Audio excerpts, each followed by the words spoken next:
Mr. Brunlow. Lords, I appear with my junior, Mr. Philip Rule, on behalf of the appellant. Mr. McGuinness, QC, appears with Mr. Heppenstall for the Crown, and David Perry, QC, who's at the end, appears with Ms. Cumberland for the Secretary of State. Yes.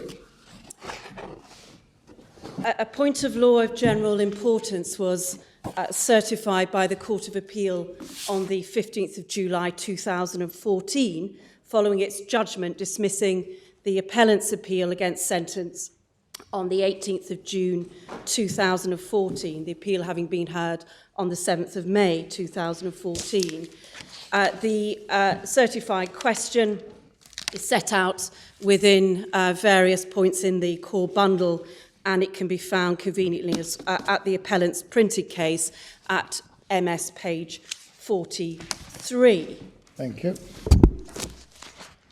Permission was granted on the 22nd of February of this year for the Secretary of State to intervene, with that intervention being limited to arguments which do not repeat those of the Crown Prosecution Service, and that can be found at the core bundle, page 35. In this appeal, we are seeking to make good 4 substantive propositions.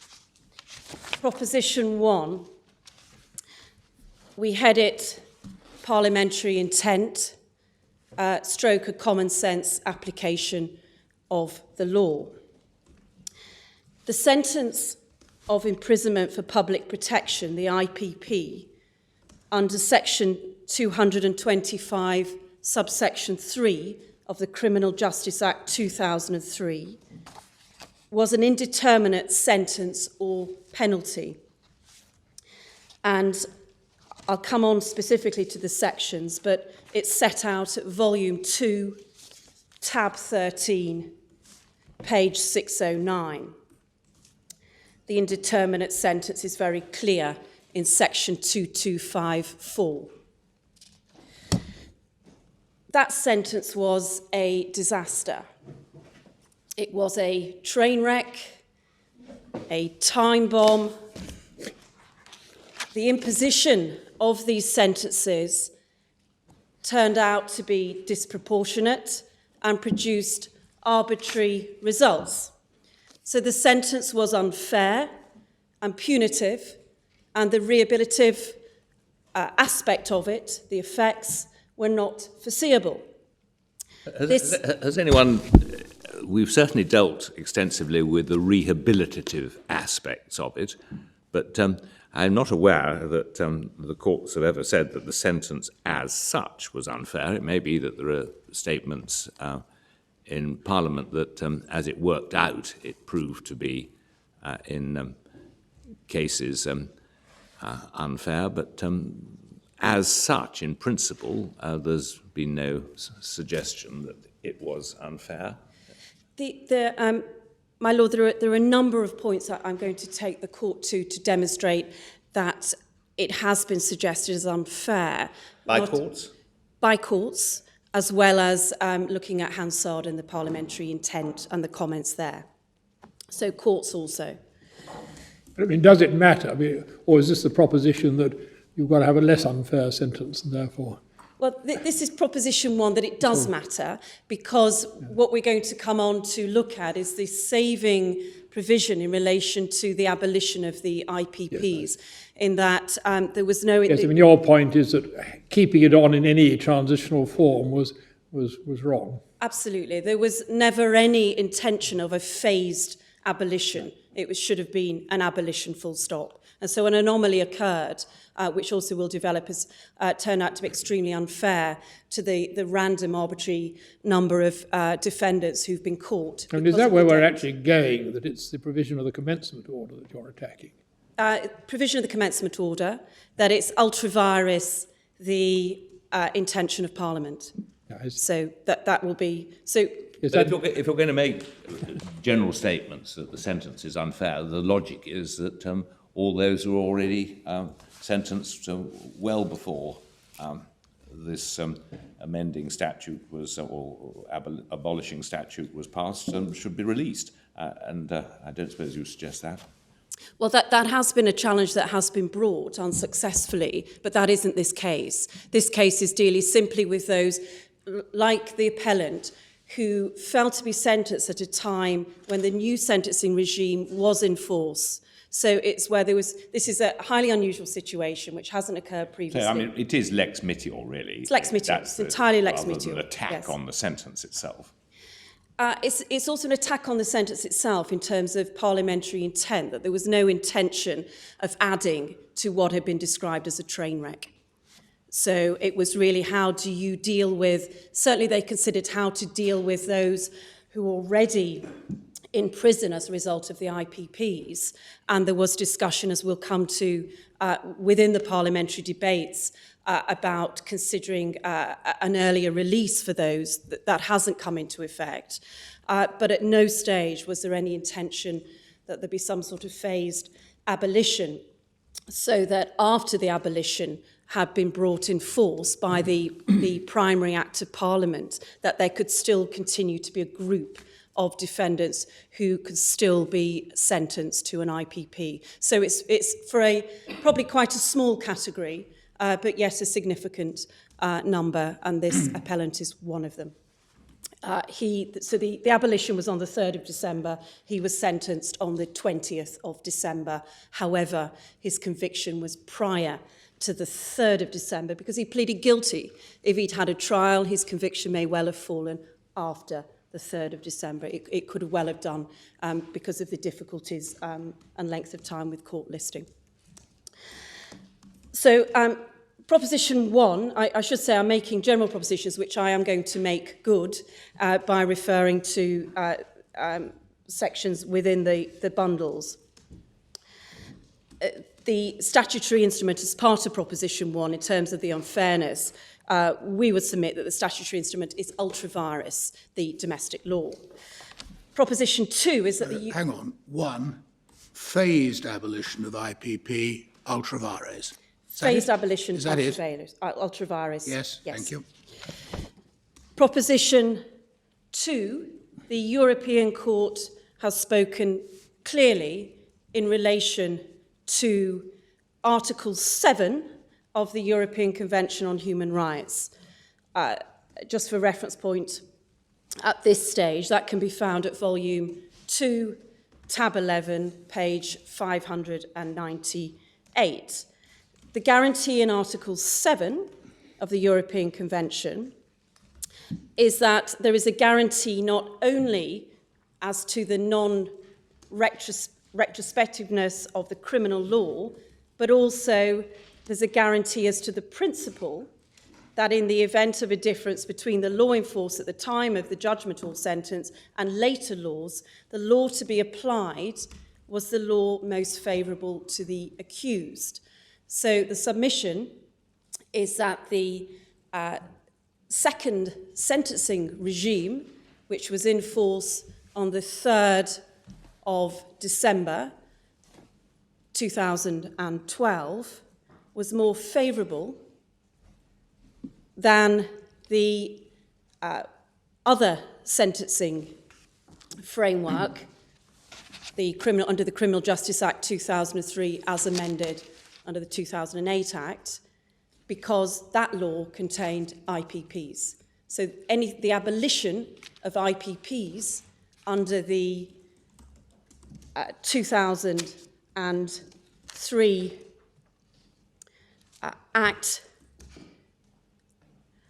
meant, under the 2012 Act, the LASPO Act, meant that the sentencing framework under that Act was more favourable and so should have been applied. It's a lex mitior principle in relation to those falling to be sentenced on the 3rd of December and afterwards.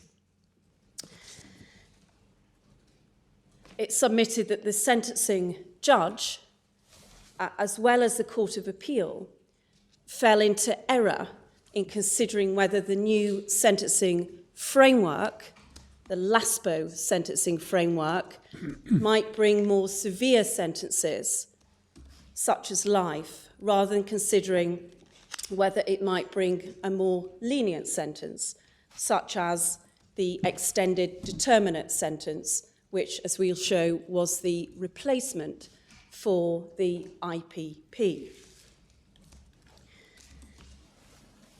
Also, under this heading, it submitted that there is no reason for this court to depart from the case of Scopola, which is a Grand Chamber decision, and that this court should seek to give fair effect to the principle from the Strasbourg case. Proposition 3. Now again, do you mind, so that I can make a short note, is that an attack on the commencement order, Article 6, or on the judge's decision, or both? That's an attack on both. So the commencement order was what, a breach of Article 7? Yes, the commencement order is a breach of Article 7 of the Convention. And the judge? And the judge did not apply the lex mitior principle. So she should have ignored the commencement order? Should have ignored the commencement order, Yep. given effect to lex mitior of the more lenient penalty, and so not passed an IPP. So which bit of the commencement order, because on the face of it, if you ignore the commencement order, the new sentencing regime doesn't come into force. Well, I just want to know what we're supposed to do with it and which bits of it. Where are you? the 2/17 is the, I think, the commencement order, isn't it? yes, the statutes are set out in Volume 2. So tab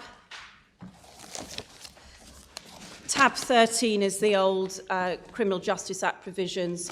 LASPO 2012 is tabs 14 and 15, and tab 17 is the saving provision, and it's page 708. Thank you. Section 6, which sets out the coming into force of the following provisions of the Act, is of no effect in relation to a person convicted before the 3rd of December 2012. Section 123, abolition of certain sentences for dangerous offenders. What about B1? Isn't that abolition of sentence of imprisonment for public protection? Isn't that what you're interested in? Well, that's Yes, service law, isn't it? It's section 123 is the The main one is 6A, isn't it? yes, is the So section. you must develop this in your own time, Mr. Brimley. I'm not trying to cut you off. No, I not just at want all. I just want to have flags where you're going. What's the answer to Lord Mancy's question? Is it Article 6 only, which is bad, or is it the whole commencement order Article 6 only? only is bad. Thank you very much. I should add this at this point, perhaps as I'm being asked these questions. The Secretary of State and the Crown don't agree, in fact, on the effect of this section. They are in conflict. Not of that section, actually, but they don't agree about some things, certainly. Well, they actually don't agree with this section because the Crown relies upon that it refers simply to section 123, which deals with the abolition, but it doesn't have a saving provision saying that the extended determinate sentence also does not come in force.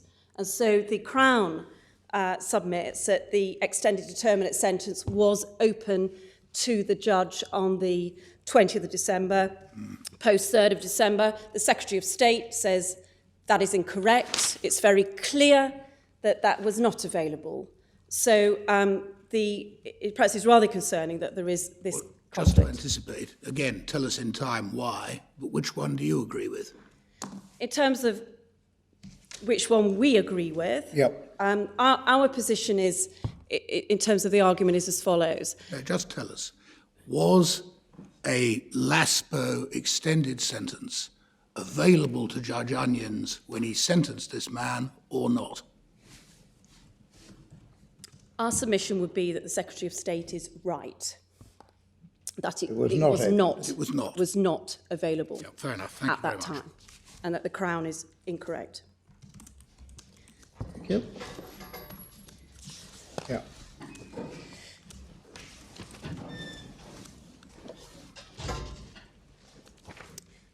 Proposition 3 is that international law is also applicable to the municipal law in the determination of this issue, and we will be referring the court to various treaties in support of that submission, that this state should act in accordance with international law and not against international law, or putting it another way, it is considered that Parliament would not have passed legislation which is contrary to international law and therefore would not have violated the lex mitior principle. Well, that's only if you can interpret the legislation consistently with international law, which is primarily the case when the legislation shows some intention to give effect to international law. If the legislation is clear, then that principle doesn't apply. We would submit that there's two aspects to it, that there's customary international law, which would be lex mitior, and also in relation to the various treaties of other Commonwealth countries, as well as the treaty of the International Covenant of Civil and Political Rights, Article 15. Yes, but I appreciate all these things, but whichever you're looking at, whether it's treaty law or customary international law, the traditional view is that that is a guide, a steer, but in the face of clear language, it can't prevail. And here we have a perfectly clear statutory scheme subject to the one point you've just been talking about. Absolutely. We're not in disagreement there, my lord, in terms of the application of international law and in terms of the treaty application. However, the submission is that the law is not perfectly clear, in that the primary legislation is very clear that the IPPs were to be abolished. However, it's a saving provision, which is a statutory instrument, that is outside the clear wording of the primary legislation, the LASPO legislation. So in that respect, the statutory instrument is contrary to international law and contrary both customary international law and the treaties that the UK has ratified, which also should be taken into account. But there are two two different propositions within your three, are there? One is that the law of international treaties to which this country is a party become because they're concerned with human rights, directly effective. Is that right? Yes. That's the principle that you derive from Lord Kerr in SG. Yes. But quite apart from that, you say in any event, as a matter of construction, you can construe the statute consistently with the treaties. Do you agree those are two quite different things? Yes. Yeah, okay. And we'd also say we do not even need to go as far as Lord Kerr, in his opinion, in developing that argument, and we'll come on. Just as well. The fourth proposition is that there has been a violation of Articles 5 and 14. The operation of the statutory instrument means that the appellant and others in his position, so those who may have contested the charge, for example, so to have been convicted after the 3rd of December, they have suffered differential treatment, and that this discriminatory treatment cannot be justified. So that's the heading there. Mr. Rule is going to deal with that particular section. So he's dealing with proposition number 4. And the status for that purpose is?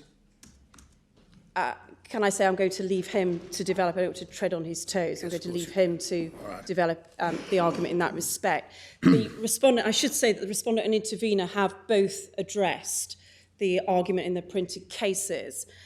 It's not specifically within the certified question, but we did within our printed case ask that this court consider it, so much as it was also considered in the court below, and we rely upon the case of Gallagher, and we set out their opinions from Lord Denning, Lord Tucker and Lord Reid, that the point of law is not the decision, it's only involved in the decision, and it's page 94 of our core bundle, paragraph 121, footnote 86. So we haven't seen any objection to it, and we have Gallagher here if it's required.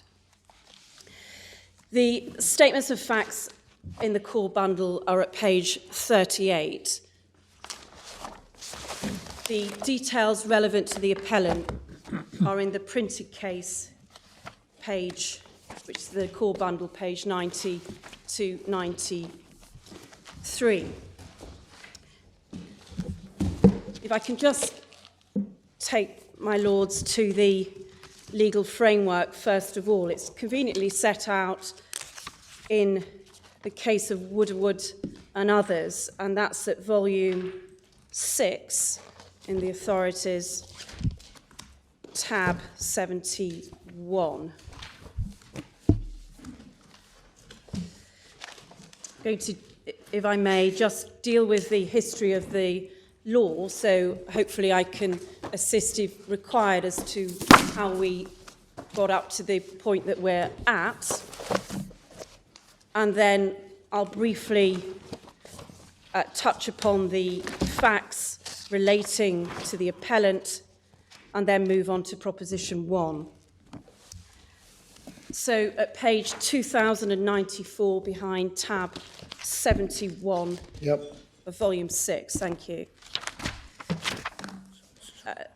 The IPP sentence was brought into effect, you see it paragraph 2, 4th of April 2005, under the dangerous offender provisions, chapter 5, part 12 of the Criminal Justice Act 2003. Yes. There was an amendment, if you can look down the page, amendment in 2008, and the effect of this amendment was that it removed, it allowed judges to have discretion, because there was a mandatory aspect both to the finding of dangerousness if there had been one previous specified offence, and also a mandatory aspect of passing the sentence of an IPP. So that was corrected in 2008. And you can see that set out at paragraph 8. And then the sentence was abolished. You see it set out at paragraph 9. And paragraph 10 sets out that the 4th of March 2016, there were over 4,000 still in custody under a sentence of IPP, which was some 5% of the prison population. So that's the framework. The facts were that the appellant was convicted after a guilty plea at the first opportunity on the 13th of November 2012 at Shrewsbury Crown Court in relation to 2 counts of wounding with intent to do grievous bodily harm contrary to section 18 of the Offences Against the Person Act. The index offence is being committed on the 12th of July 2012. The IPP sentence, as we've referred to at volume 2, tab 17, it's set out at tab 30, section 225(3). The IPP sentence was passed, which is a sentence of imprisonment for an indeterminate period, and the tariff... Sorry, we're now talking about this case. Yes. We've got all the facts set out. I'm grateful. Case, The reason, perhaps, just for referring to the facts just briefly, if I can just highlight 2 matters, is because both the intervener and the respondent, the Crown, have set out that this is a case perhaps where there was a possibility of a life sentence. Yeah. So I'd ask that the facts are considered in that respect, and that the previous Section 18 offence was some 15 years previously, and the Section 20 was when he was 17 years old. And just to highlight that the subsequent most recent offences were criminal damage, where he had taken the police himself to look at the broken windows. So over the previous 15 years, he had a series of offences of drunk and disorderly, failing to provide breast specimens, and criminal damage, where predominantly he would hand himself into the police station and say, I've damaged some glass, come and have a look, and then he would be charged. So this is the... I'm not sure about predominantly. Appellant. He did that twice. Certainly. He did it on 2 occasions. Yeah. But you summarise in paragraph 119 of your case, you sort of summarise. It's summarised. Key points very helpfully. The life sentence, the reason for referring to that is that the life sentence was not considered, the learned judge did not have to be addressed in relation to life sentence. He reached very easily and rather quickly, perhaps, for the IPP, which he considered available at that time.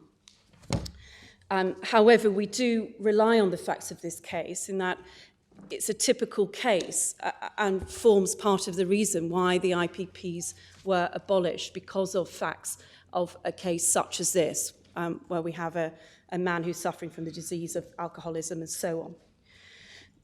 Proposition 1, parliamentary intent. So if I can take you to the core bundle, page 175.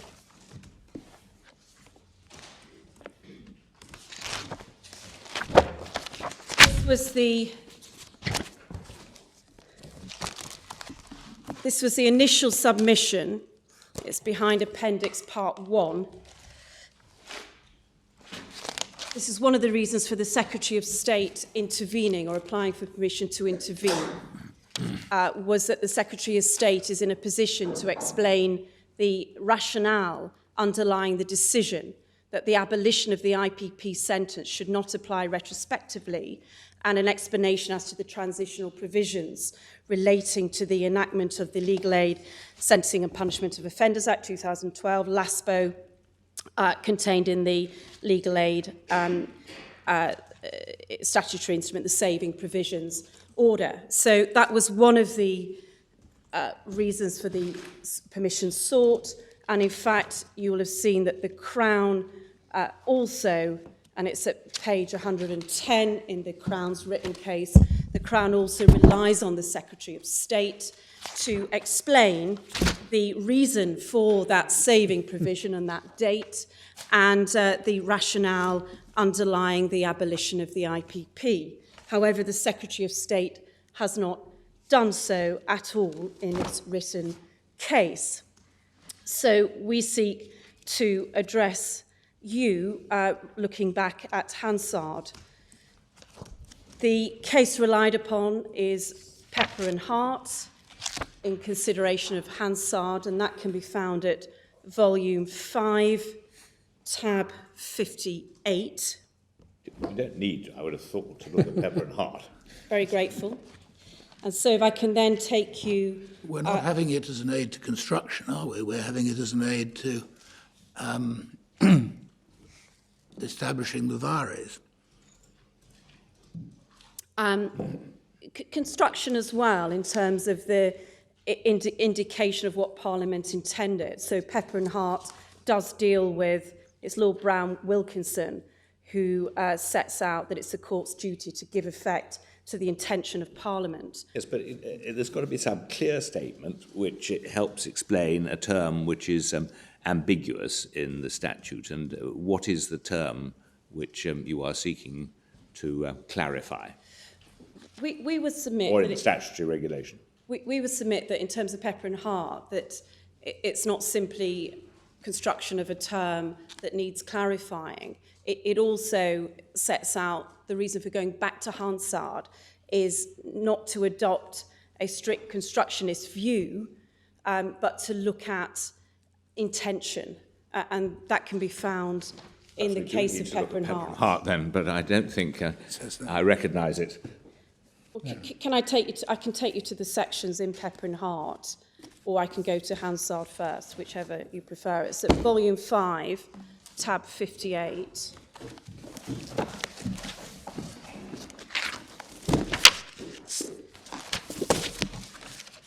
Page 1687. This is a dissenting judgment of Lord. Yes. Good on dissenting judgment. Well, why don't we just look at the head note? What do you want to take it to in Lord Mackay's speech? Which passage, very briefly? 1687, opposite which letter? Yes. Opposite which letter?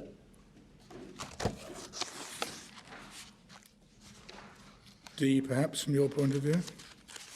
Yes, it's D. Yes. But he's talking about construction, you know. Yes. Just construction there. Perhaps if I can move you on to Okay, I mean, the first paragraph of the head note finding tells you what you need to notice. On page 667, apart from the fact that Lord Mackay is dissenting, it tells Yes. you what the case We've got to have decides. legislation that is ambiguous or obscure or would Yes. lead to absurdity, and there must be clear statements Yep. by a minister or promoter of the bill, primarily. So where are we in terms of applying that? the submission is simply this, that it's an aid, the use of the parliamentary debate as to the introduction of this legislation abolishing IPPs. But I mean, what's obscure, ambiguous, or Absurd. well, absurdity? Maybe we Yeah. say it is. What is obscure and ambiguous? There's nothing absurd about the proposal to abolish No. IPP, no. What's absurd is the saving provision that there should be a small number of defendants who, by chance of date of conviction, would not benefit from the abolition of what was a draconian and unjust sentence. You say there's something in Hansard which makes it clear that that would be regarded as absurd by Parliament. Perhaps I can take you Wait a to... minute, we're not construing, Hansard. I mean, this is Article 6 again of the commencement order, isn't it? Article 6 again, yes. You want to use Hansard to strike down Article 6 of the commencement order. Yes. Not because its wording is obscure in any way. Your complaint is that it's far too plain. It's wording, yes. Is the argument here that it's ultra vires of Section 151 of the Principal Act? Yes, there's the Section 5151 in terms of relying upon the case of Padfield of ultra-vires. However, it is submitted that it's also pertinent when considering the saving provision. And this is one of the reasons why the intervener was granted permission to intervene, to explain the date, the reason for the date in the saving provision. What he may or may not have said. What's interesting at the moment is what you're saying. What You're saying is that we're entitled to look at Hansard, not because there's anything obscure in the statute or even the commencement order, but in order to say that the commencement order is not within the statute. Yes. But I'm sorry, but if you're going to rely on Pepper and Hart, you'll have to point us to something in either the statute or perhaps the commencement order which is obscure or ambiguous. Where is it? This comes back to the point, there's nothing obscure in The whole problem is, from your point of view, is it's far too clear. Absolutely. I'm not saying there's anything obscure in the saving provision. Yeah. Now, the Secretary of State and the respondent may disagree. Never mind what they say, but just concentrate on what your case is. Absolutely, but we don't submit obscurity. However, it is in a context where the respondent and the intervener submit there's some obscurity. Well, only about the commencement of the provision for the new form of extended sentence. Which, But that's, yes. but that's not what you're trying to strike down. No. What you're trying to strike down is Article 6A, the preservation of IPP and the previous form of extended sentence for those who have been convicted before the 3rd of December.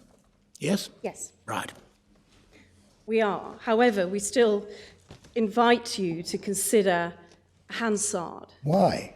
The reason being that the submission is that the courts must adopt a purposeful approach Yes. to to give effect which seeks to give effect to the true purpose of the legislation. Yes. And so the submission is, as in Pepper and Hart, in the same way that courts are able to look at white papers behind statutes, this court should consider, concerning the IPPs, the intention of Parliament. Now, if within there, flipping it the other way around, if within there was a debate and it was set out that there must be a saving provision for whatever reason concerning a certain group of those coming up in the justice system so that they could continue to be sentenced to an IPP after its abolishment by primary legislation, then undoubtedly that would be relied upon against the argument. The position here is that there is absolutely no intention. And so this means that it adds to the argument on the ultra vires, and it also adds to the... There's a fundamental principle. Pepper and Hart was revolutionary in the sense that it said that you can look at what's said in Parliament, in Hansard, in order to construe a statute. But, as is being put to you, it is only in very exceptional circumstances that this breach of what had previously been seen as a fundamental convention is permitted. Yes. Now, as I understand it, you are saying that we should extend Pepper and Hart, and we should be permitted to look at what's said in Parliament for additional purposes. Is that right? Our submission is not extending Pepper and Hart. And if I can just take you to Lord Brown Wilkinson as to what he said. Which page? So it's page 1707. Thank you. Yep. Yes. Towards the bottom of the page,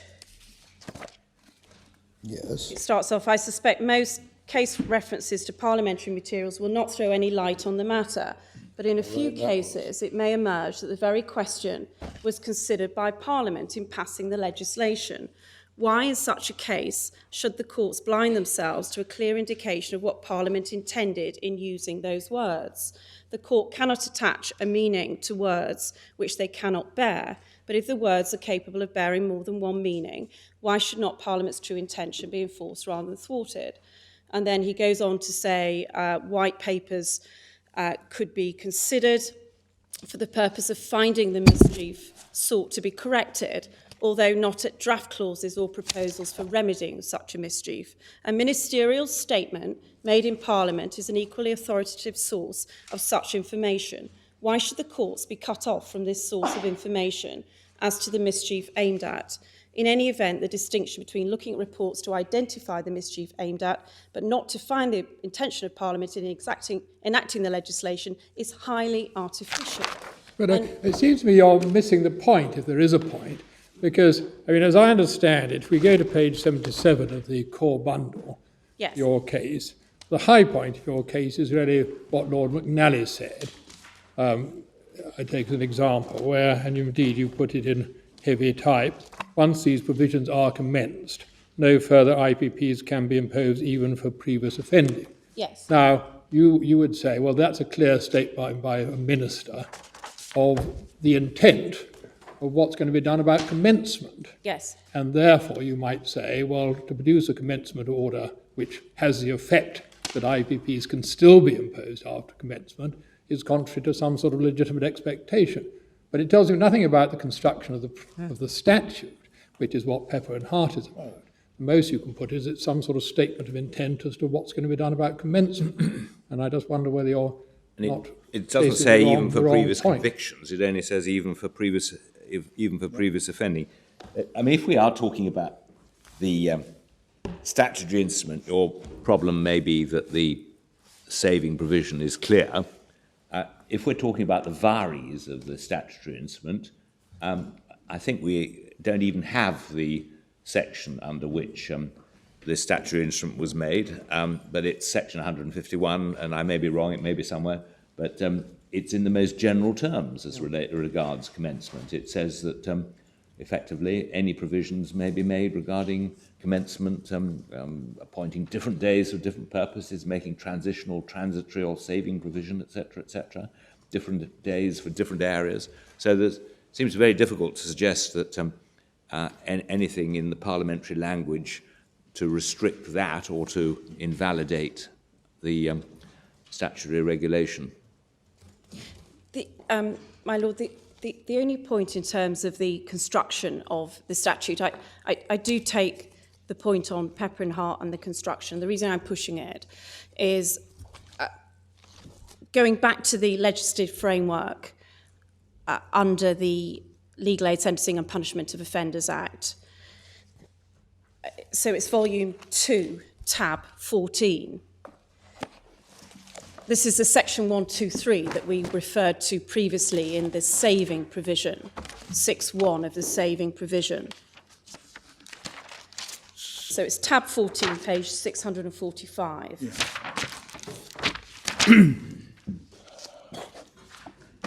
Yeah. This is the section, the primary legislation deals with the abolition of certain sentences for dangerous offenders. Chapter 5 of Part 12 of the Criminal Justice Act 2003, sentencing dangerous offenders omit imprisonment for public protection for serious offences. So that language is language which must have a second interpretation when it is looked at in it together with the saving provision. Got to interpret 123A, have you? So the interpretation in terms of, yes, is 123A. Well, what's ambiguous about it? It says... It conflicts with the statutory instrument. But it's absolutely, 123 is absolutely plain, but there's a commencement provision in 151, which is in the most general terms, and the commencement order says what we know it says. There doesn't seem to be a problem of construction of any of these. The difficulty submitted with the construction is that it's very clear language we accept, omit, with no provision within there, no further subsection within there. There's then the saving provision which conflicts. So in terms of consideration as to the arbitrariness. Well, it doesn't conflict. It simply. Well, this is in force on December the 3rd. It postpones it, which Section 151 allows it to do. Isn't that right? It gives the discretion. No, it postpones. Section 151 yes. Allows the implementation of a statutory instrument. No, it doesn't. It says the provisions of the Act come into force on such day as the Lord Chancellor or the Secretary of State may appoint. So, and then it says that it has more specific provisions enabling you to do different things for different purposes, so that it's a general provision which, on the face of it, authorises exactly what happened in the statutory instrument. Yes, and it's a provision which is completely standard, and we all know what it means. I really think you're, with respect, chasing the wrong target at this point. I mean, we've got plenty of better material than this. I'm not going to bang much further at a closed door in that respect. I don't think there's going to be any dispute as to the issue concerning the IPPs, but as to the rationale behind the abolition. And we have set out in the printed case a rationale behind the abolition, and that fundamentally they were seen as very unfair and produced arbitrary results. So the overall submission is, why then is a statute passed together with a postponement which will enable more IPPs to be passed when there is a clear wording in the primary legislation that they are to be abolished, that it was that we considered was of significance and it was thought to be that reason. I follow the argument. The argument is they were clearly setting out to abolish IPP, and anything which postpones it, to that extent, departs from the obvious purpose. Is that it? Yes. But then in that case, supposing they'd simply said, well, not the 3rd of December, whenever it was, 2012, was it? Yes. Supposing they'd said the 1st of December 2013.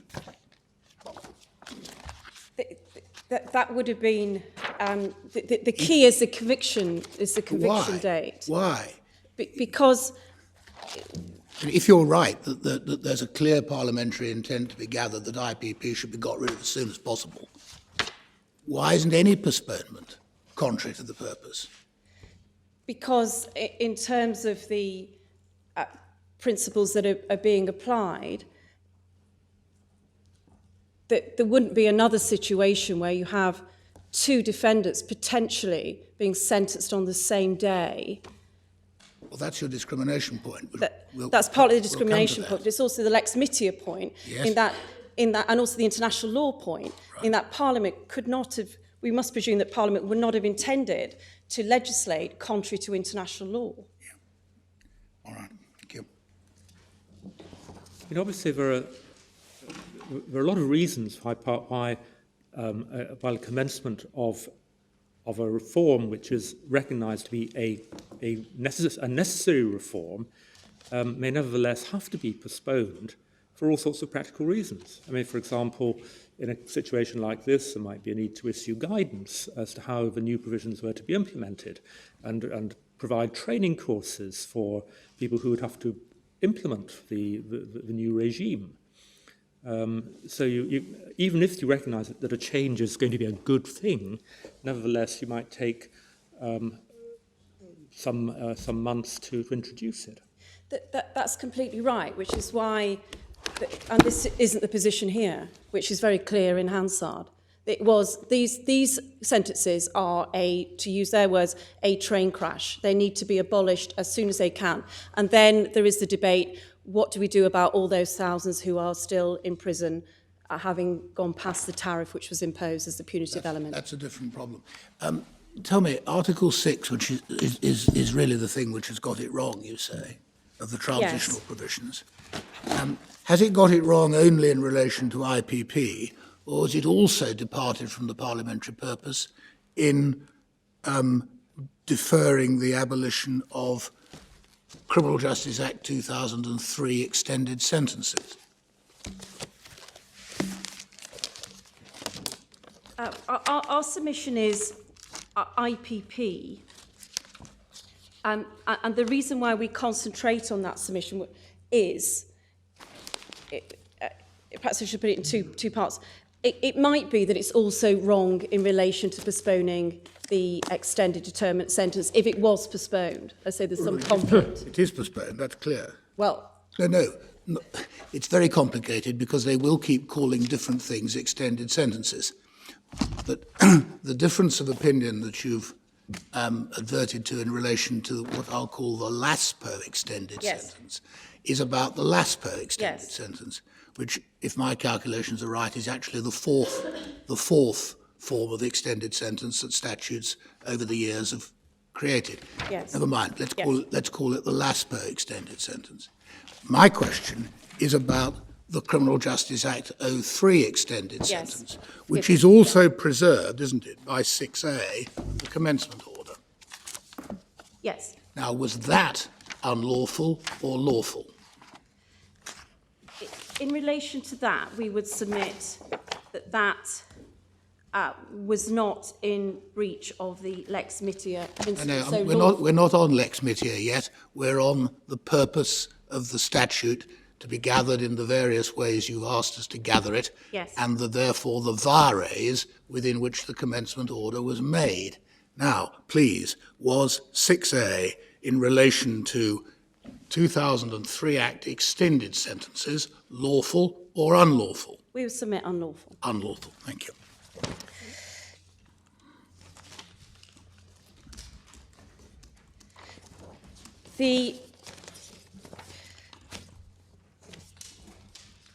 Before I move on from Proposition 1, which was the parliamentary intent and approach to this legislation, we do within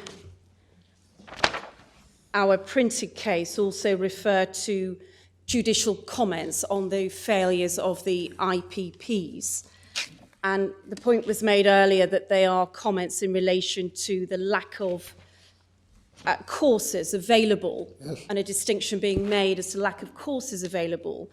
However, our submission is that the IPP itself, including the indeterminate part of it, where the offender had to demonstrate rehabilitation, the IPP sentence itself it was a failure as a whole, and it wasn't simply because of the lack of the rehabilitative aspect being brought into force.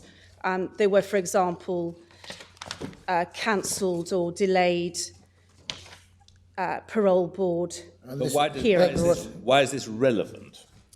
What does it go to? I mean, we are aware, and we've been in a number of cases and seen the problems which have arisen, and no doubt they were well in Parliament's mind. But it's got to go to the present issue. Yes, they're included to support the overarching submission that the position as it is of sentencing according to date of conviction, of still sentencing IPPs, using IPPs for this small category of defendant, is again, not only is it using a sentence which historically was described as a train wreck, it is really to show that that train wreck was ongoing. Effectively, those particular defendants are being put into that particular black hole. For any interim period, it underlines the force of your policy argument that there should have been no interim period. Yes, absolutely. Well, I mean, there were a lot of things wrong with it. And you say that all of those things support the argument that Parliament could not have intended a phased abolition. Absolutely. Okay. My Lord puts it much more succinctly than I do. Using your words. I'm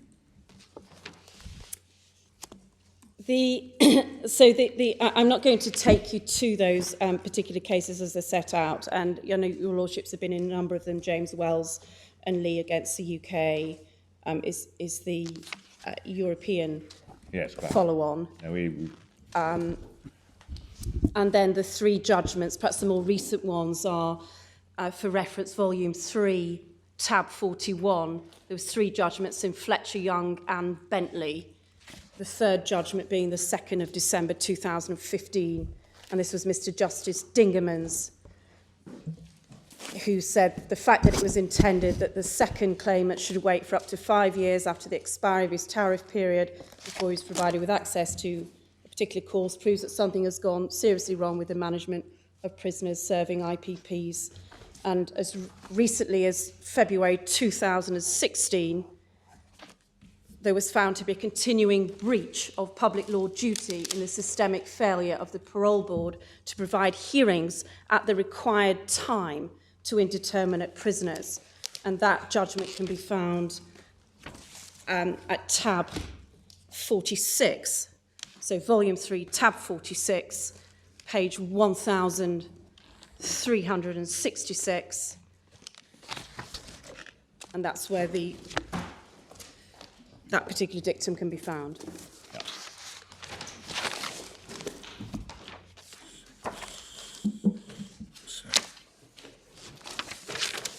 Yes. Yeah.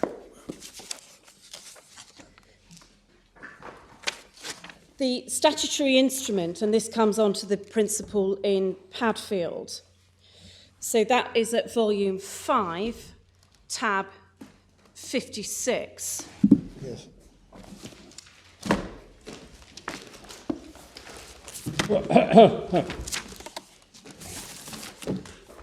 Yep.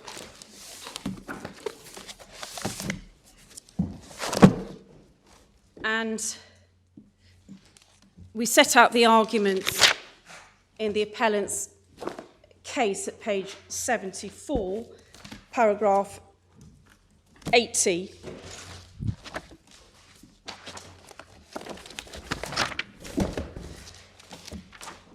Yeah.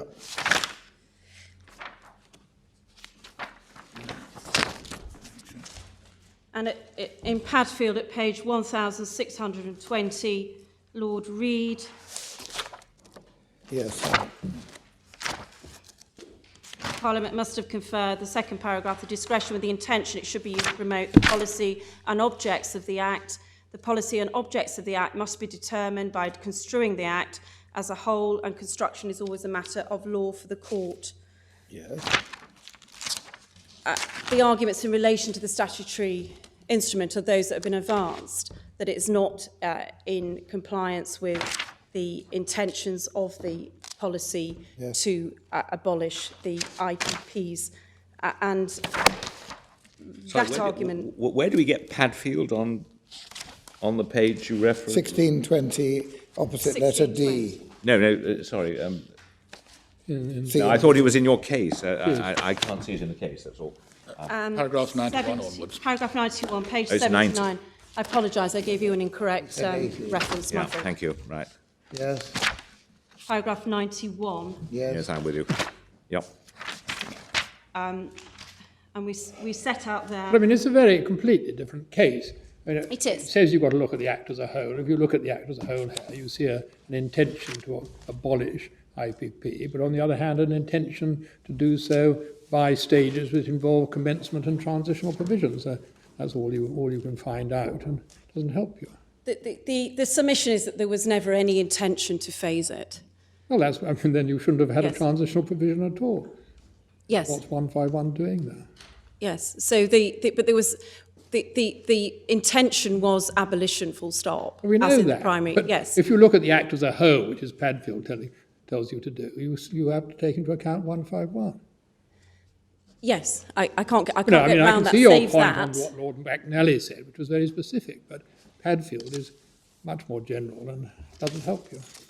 Anyway, that's, again, I think is not your best point. Yes. The only perhaps other section in Padfield is at page 1620.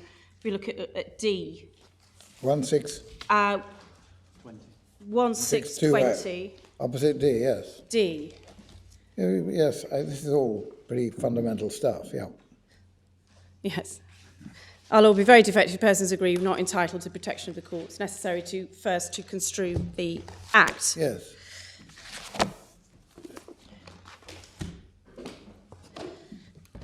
The second proposition is the European Court has spoken clearly. Now, this is Article 7 of the European Convention on Human Rights, and that can be found looking at the appellant's printed case at page 52.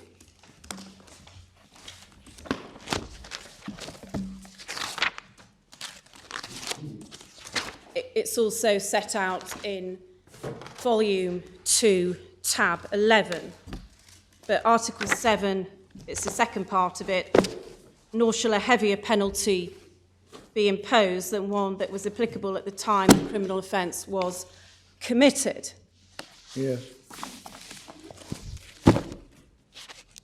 The case of Scopola considered Article 7, and Scopola can be found in Authorities Volume 1, tab 6. Now we're getting somewhere.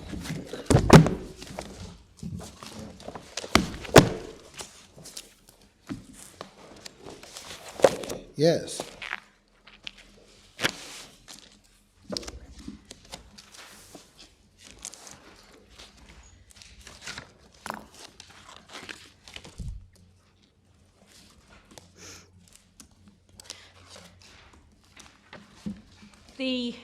This case concerned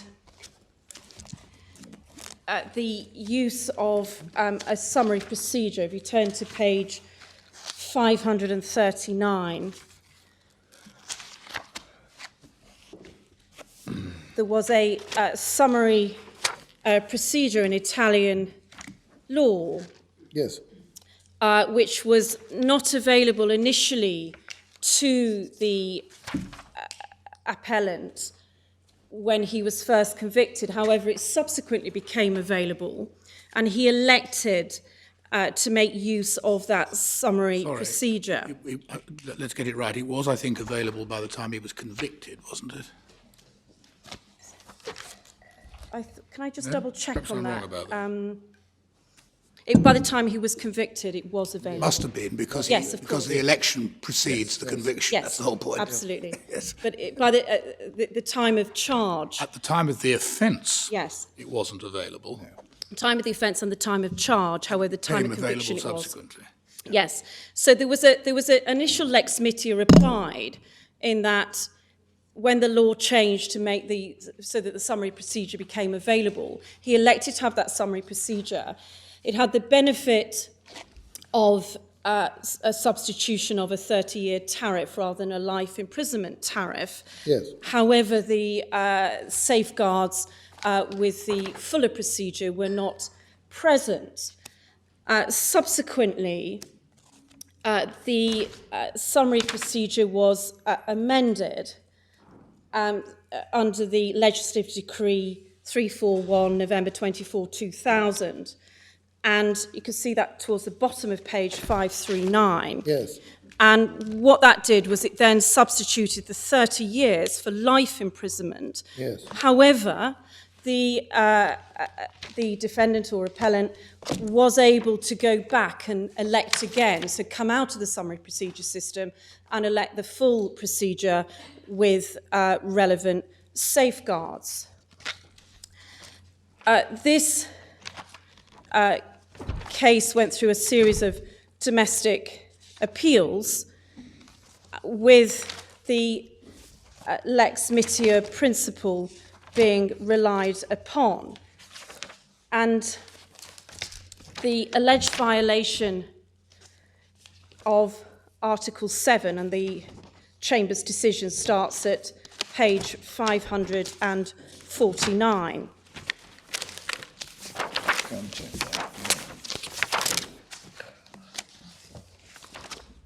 Yes.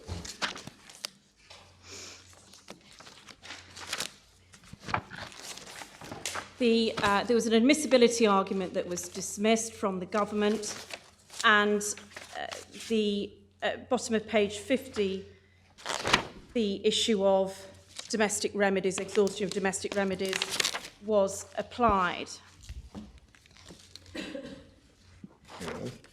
At page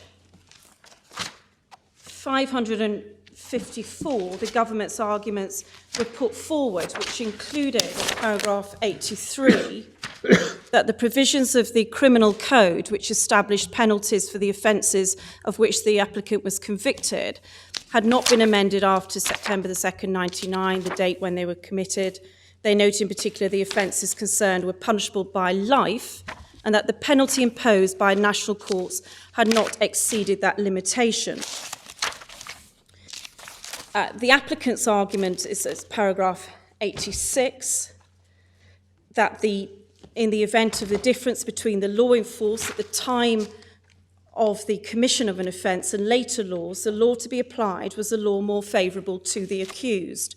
That meant that Article 7 was breached whenever courts imposed a heavier penalty than the one prescribed by law at any time between the commission of the offence and the delivery of judgment.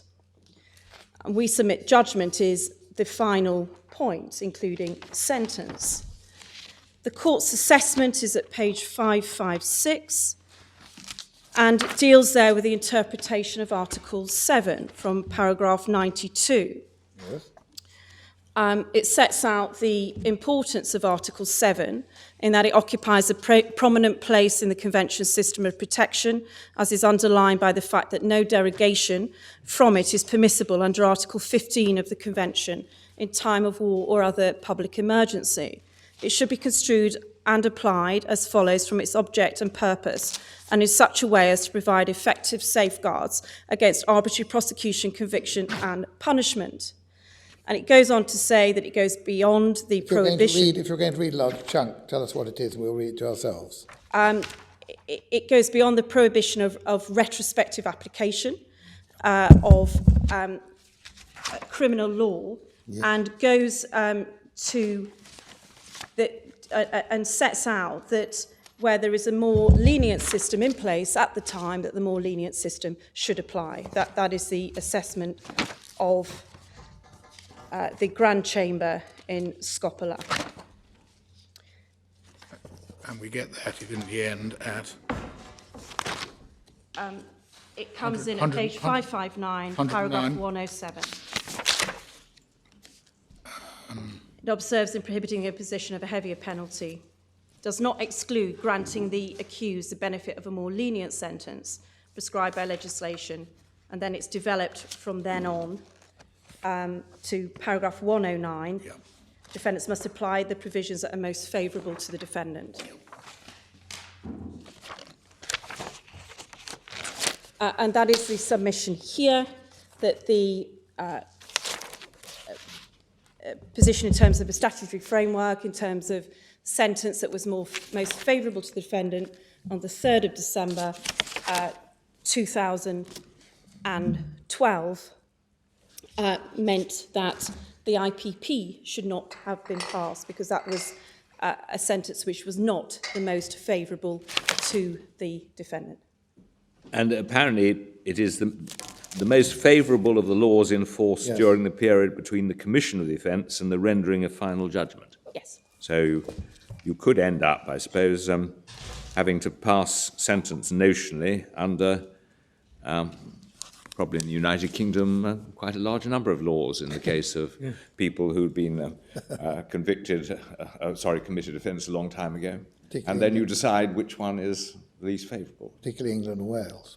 Well, in practice, in fact, until final judgment, until sentence, which is why the saving provision would have made much more sense if it had sentence rather than conviction. Yes, but we're going to have to work out how it works, aren't we, if you're Yes. right, because you've got this clear statement in Scotland, Yes. if it's correct. If you've got an old offence, sexual exploitation is perhaps a good example, because they Yes. quite often turn up 20 years after the event. Yes. You might have been through half a dozen statutory forms of sentencing. Yes.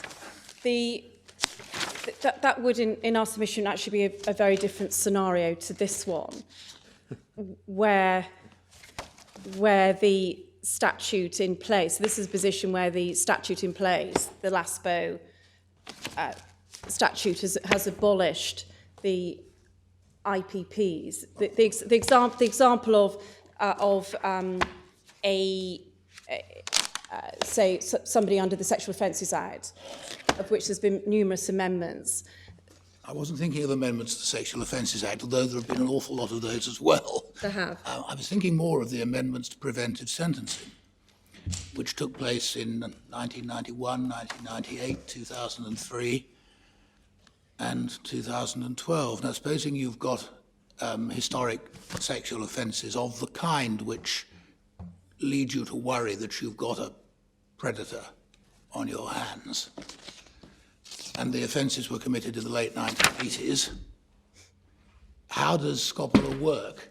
Do you have to look at the 1991 Act, the 2003 Act, the 1991 Act, the 1998 Act, the 2003 Act, and LASPO, and then decide which of those is the most favourable and apply that? Yes.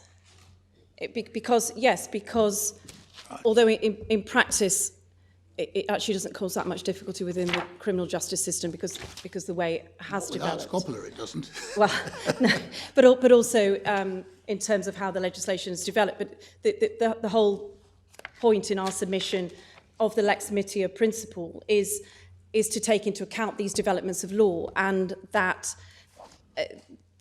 even where there are statutes, in effect, it's removed the definition between common law and statute, in that the most favourable sentence at the time must apply. So it's laid that... Or at any time in between? At the time of sentence. At the time of judgment or sentence. Yes, I'm a recorder in the Shrewsbury Crown Court. I'm doing my best. I've got this chap who's committed predatory offences in 1985. What do? Do I look at all the possible sentencing regimes that have applied between 1985 and now, decide which one is the most favourable and apply that? You as a recorder, I would be addressing you that you would consider he would be under the statutory framework at the time. However, in 1985, the time of committing the offence. However, the sentencing, if the sentencing has changed, so that perhaps in 1985 the act was there which meant that someone of this particular defendant's type should never ever be released from prison, for example, and then there's been changes within Parliament reflective of society, considering that it could be dealt with in a different way, that particular offender could be dealt with in society, then you would be applying that change in the law in force at time of sentence if it was more lenient than it was in 1985. What about if there have been changes up and down in between? If it's been up and down in between, it doesn't matter. It's what's in force at the time of sentence, the time of judgment. So you look at you just look at the two things. Yes. Time of offence, time of judgment. Yes. But how can that be right? Scopola itself is a case where it's been up and down. Yes. Yes, and what was considered there is at the time of judgment. If but you could have cases of sexual predators where they commit the offences at different times, where different legislation is in force. Presumably, then you'd have to look at each offence separately or in blocks in reference to different statutes. Yes, the principle. You have people allowed to. You have to do that. Yes, You have to do that anyway. Yes, you do. Absolutely. In terms of the statutory maxima change all the time. Absolutely, it does change all the time. So that's in the system anyway. Yes. Yes. But it's not. You are saying, are you, that the way Scopola works, if it's right, It's not right. is that you compare only the regime at the date of offence with the regime at the date of passing sentence. Yes. You're not interested in anything in between. Why not? That's contrary to Why not? Scopola. It's not interested in what's in between. Well, you must be, surely. Yes, of course. However, the principle is in terms of the availability of a more lenient disposal. If in the meantime a more lenient disposal has been available and then removed, in other words, as Lord Newberg says, it's been down and up. Yes. Then that would. Then what? Yes. Well, the most lenient, if within that time, you there's do have another. to look at so you all would of look them. at what's in between. So yes. you do have to look at all of them. Yes. Okay. Yes. Okay. That is what Scopola seems to say. Paragraph And then you have to go through the hypothetical exercise, do you, of sentencing, as it were, under each regime, say, well, what would I have done in 1992? What would I have done in 1999? What would I have done in 2004? And whichever is the lightest, you impose that sentence. Is that it? Yes. We would submit the exercise wouldn't actually operate in that way. Why not? Because it would be looking at the structure of the available sentences, rather because the mitigation presumably and the aggravating features are going to remain constant. Yes. So you're not going to be doing a different sentencing exercise at each point of different legislation. Why does that follow? The fact that the facts and the arguments for and against mitigation remain the same doesn't answer the question, does it? What sentence comes out at the end? The sentence that comes out at the end is going to be the one applying Scopola, which is the one which is most lenient to the defendant. So you do have to go through the business of saying, what would I have done in 1992, et cetera, do you? To an extent, we submit not in such a cumbersome way, perhaps as is being put in practice, and that it would be a fairly straightforward exercise. I mean, Lord Hughes and you know far more about this than I do, but aren't don't mitigation factors change, at least according to guidelines and so on, or not? Do mitigation factors always remain the same? No, absolutely. The aggravating features under sentencing guidelines can vary. And you'd have to take those changes into account too, in the same way as statute, would you? Yes, if there was a change, you'd see if there was a change. Well, one that might be interesting, if that's right, is that brief period in 1991 to 1993 when previous convictions had to be disregarded, didn't they? Remember? Probably before your time. You're very kind. I said it wasn't. But there was a brief period when, by statute, under the Criminal Justice Act 1991, not only was a previous conviction for having done the same thing 15 times before not an aggravation, but you had to ignore it. Yes. And that lasted, I think I'm right, about 18 months. Yes. Until reversed in 1993.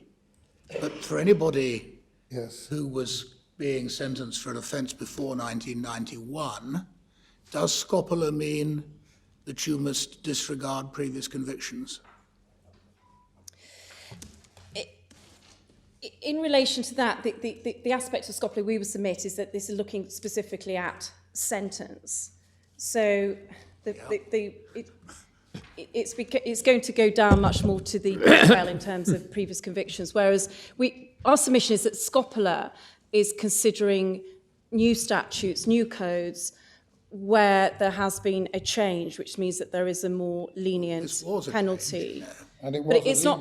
And it was statutory. It's not necessarily a more lenient penalty, taking into account. Oh, come on. Well, taking into account previous convictions, because they would be taken into account in any event in another way. They couldn't be. For 2 years or 18 months or thereabouts, you had to ignore the fact that he'd done it before, because the theory was that you were only punishing the act and not what had happened before. Yes. And for that brief period, the act wasn't aggravated by the fact that he'd been doing it for years.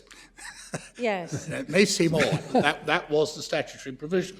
Now, But then, I have to say, with that particular example, the consideration would then have to be made as to what the quid pro quo for that probably was. There wasn't one. The result was that for everybody who would otherwise have had their sentence increased because he'd been doing it for years, they got, as a result, a significantly lighter sentence. That's why Parliament changed it in 1993. So, I mean, we do have to perhaps face the question. It may be scopula doesn't apply to that because it's not a prescription of penalty. It's only a bit of legislation which ordains what factors you take into account. But if scopula means that you're entitled to the benefit of the least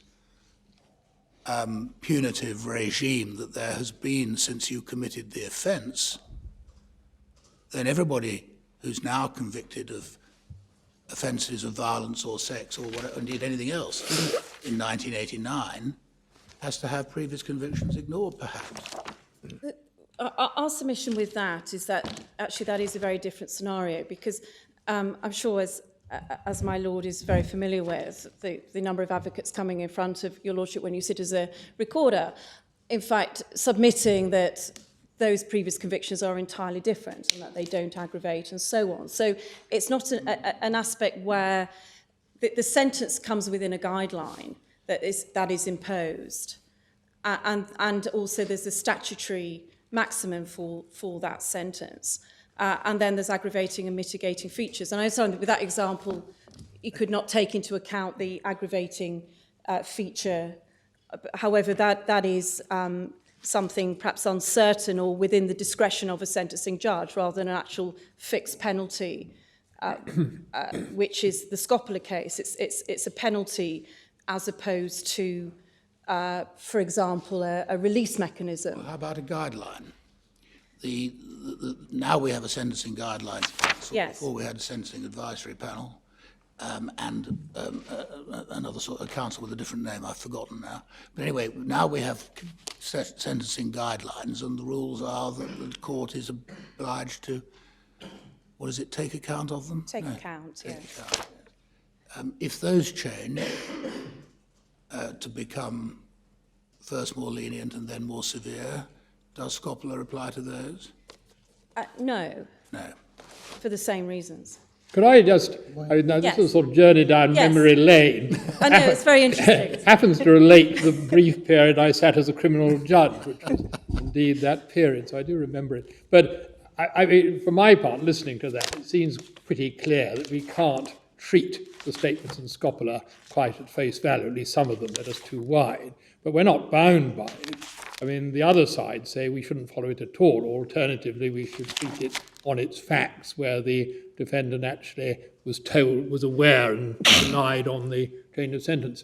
It would help me, if not necessarily now, but perhaps after something, you could give your sort of best shot at a reformulation of the spirit of Scopola, Yes. which would actually work in the sort of scenario that my Lord is putting to you, because I certainly, he makes a pretty strong case that you can't treat it at face value. Yes. There's something that we Yes. perhaps need to bear in mind is that, as the Grand Chamber pointed out in Scopola, this principle is also part of EU law, and obviously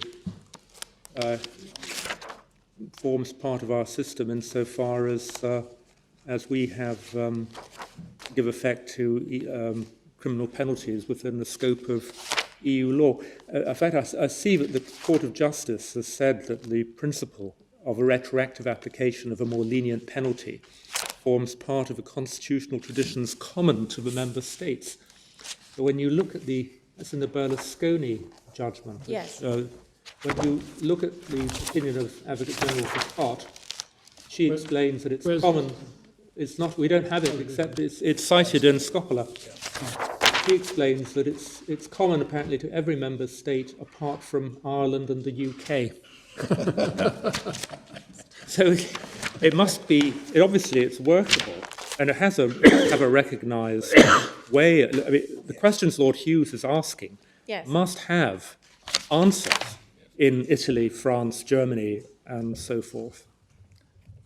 Yes. Can I just say Berlusconi, in fact, is in the authorities. It's at volume 8, tab 824. Oh. The Charter will only apply when one's applying European. Yes. Perhaps just dealing with... But the point is nevertheless good. It's a good point, Article 49. However, the Charter, we do accept the respondents' arguments in relation to the Charter in terms of direct force. So that is accepted. We perhaps put it a little higher in the printed case. However, it is part of international law and it's within the EU Charter. So yes, and Berlusconi case is referred to, as my Lord has quite rightly said, in this development of the jurisprudence. Well, I would have thought there must be quite a lot of criminal offences in our law to do, for example, with fishing and agriculture, where the penalties penalties would be subject to general principles of EU law. Yes, in terms of those sort of cases, yes, that there are.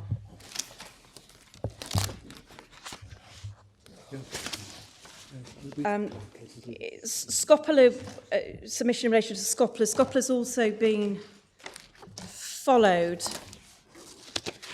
by the European Court of Human Rights in relation to Article 7 and Maktooth. So it's page 56 of the printed case. Can we look at Maktooth very quickly? Yes, so that's tab 5, volume 1. Yes.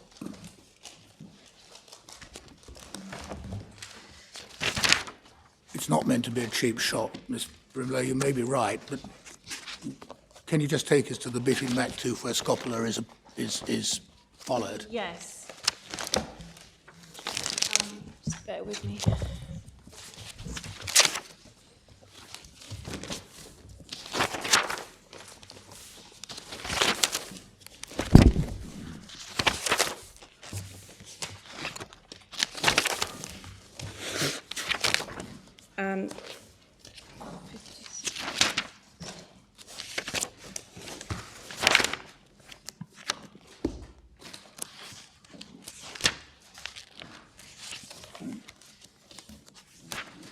So it's paragraph 65.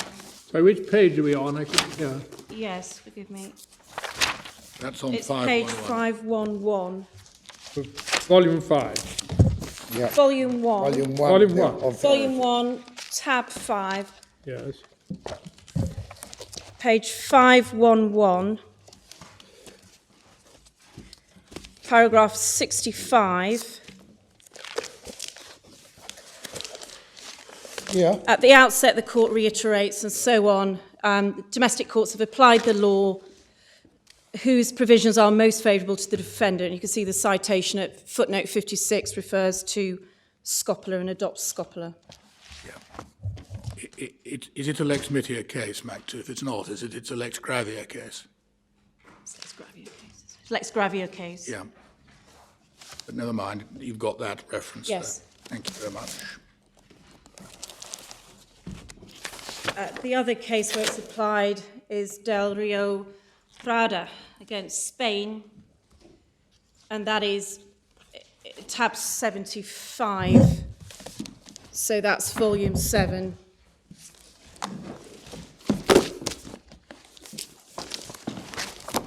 Yep.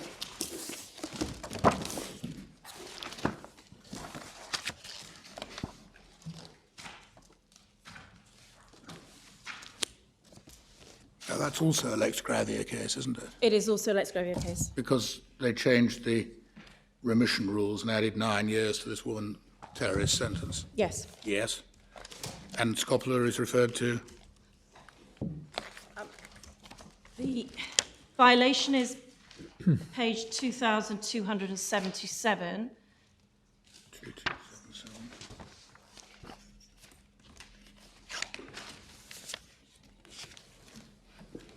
Page. And it's 2267 Thank you. is where scopular is referred to.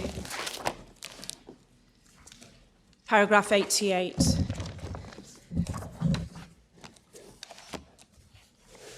Article 7 measures introduced the proponent's sentence. It reiterates crucial importance. The convention should be interpreted and applied in a manner which renders its rights practical and effective, not theoretical and illusory.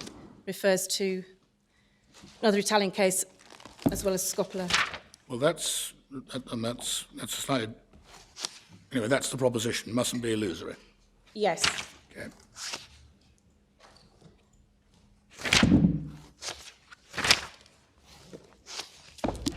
And then 2260, in fact, if you go back, sets out the applicant's submission.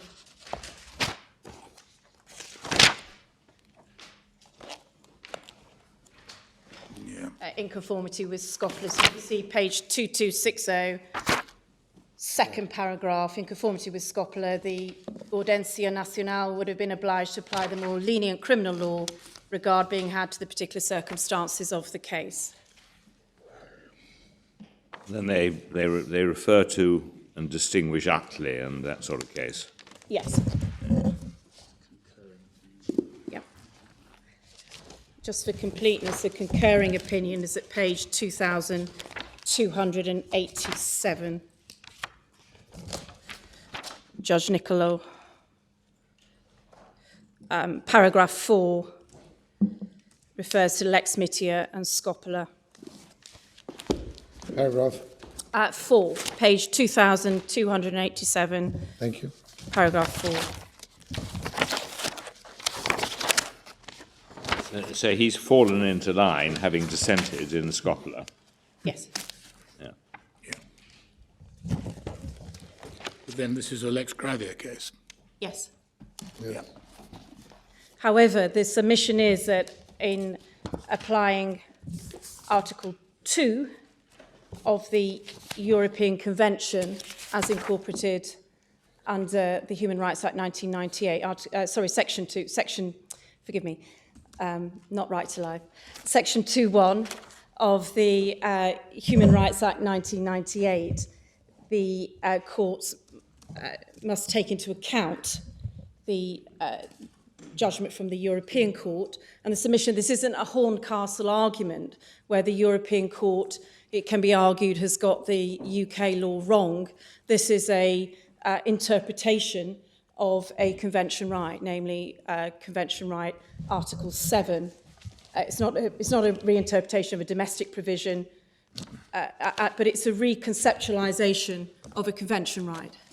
And so there is no submission, say it's not a Horncastle type case. The court should follow it.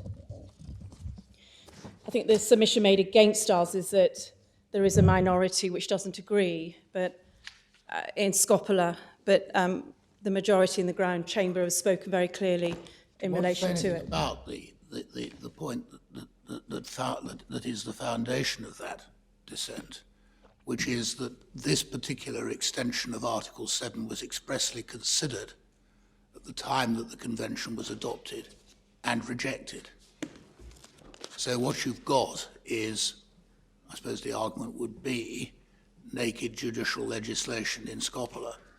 Yes, it's in line with the European Convention being a living instrument and that it develops keeping That's another pace. way of putting it, yes. Yes. Do you want to say anything about that argument? Or That argument, our submission is one which doesn't take into account that a 1950 convention does not remain static, that it is interpreted and reconceptualised in compliance with it being a living instrument. It was never meant to not be a living instrument, and this is one of the interpretations of a convention right quite properly carried out and ruled upon by the majority. It's an interpretation. It's an addition. This is parthenogenesis, isn't it? Rather, It's an addition. I prefer reconceptualisation. Would be the word I would reach putting in for. the words they decided not to put in originally, isn't Yes. it? Yeah. It's been added to, developed. Yes, but that is now the convention right. But it also has been developed in line with the international treaties, which already have this lex mitia principle flowing through those treaties. And this really moved on to the proposition concerning international law. If I can just take you very briefly to... I mean, are you effectively saying that the common law should catch up? I mean, common Yes. law is a living instrument as well. Yes. Is that what you're saying ultimately? Forget about all these complications. The general thrust of international law, European law, is now all in the same direction, and the common law should catch up. Yes, absolutely. I'm saying it should catch up, and also it should catch up, and also it is acting in a way. It's not only looking at customary international law, but it's also considering the issue of the treaties, and that the ICCPR, for example, which the UK ratified as far back as 1976, also contains the lex mitia principle.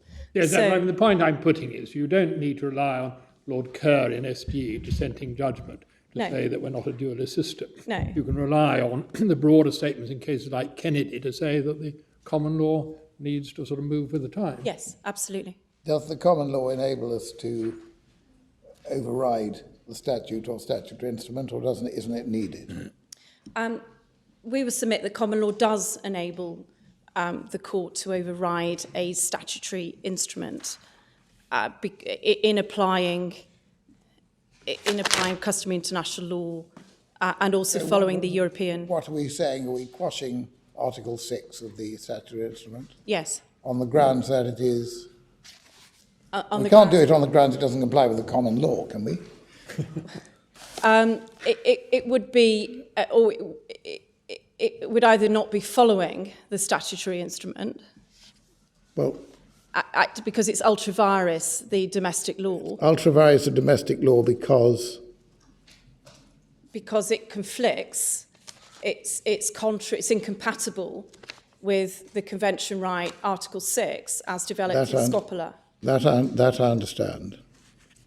I mean, in terms of common law, would you be saying perhaps that Should be read. that effectively it's an aspect of reasonableness? Yes. That the in part, I mean, either you say Parliament must be taken to have intended that the thing that the lex meteor approach would apply, or alternatively, you say that the common law itself expects persons exercising statutory powers to make statutory instruments to respect that principle.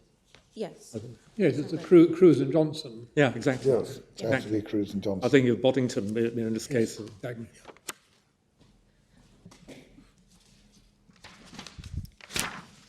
The catching up, if I can just take you, my lords, very briefly to the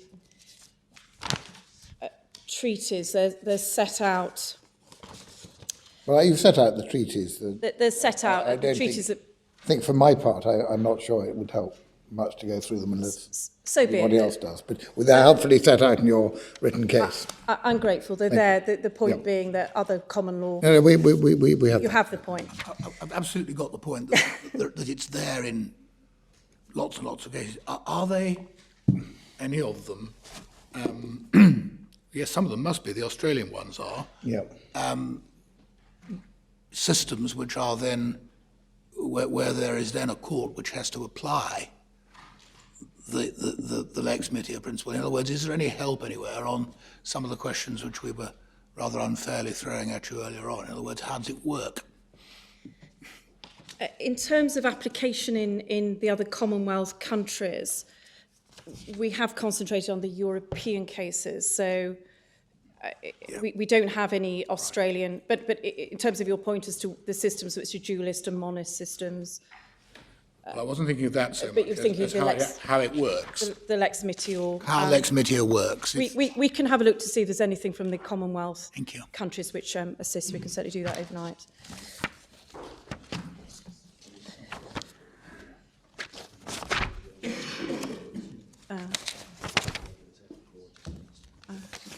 There is some, I'm very grateful to Mr. Rule, there is some assistance in terms of how the ICTY approached it, Yes. which is at volume 8. It's tab 85. It's a case of Dragan Nikolic.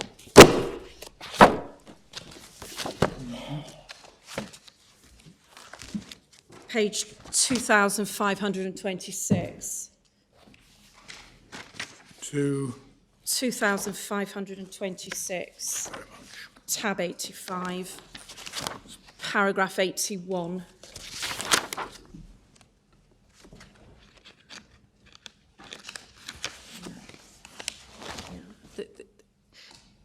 So it deals there with the lex meteor So what's the context?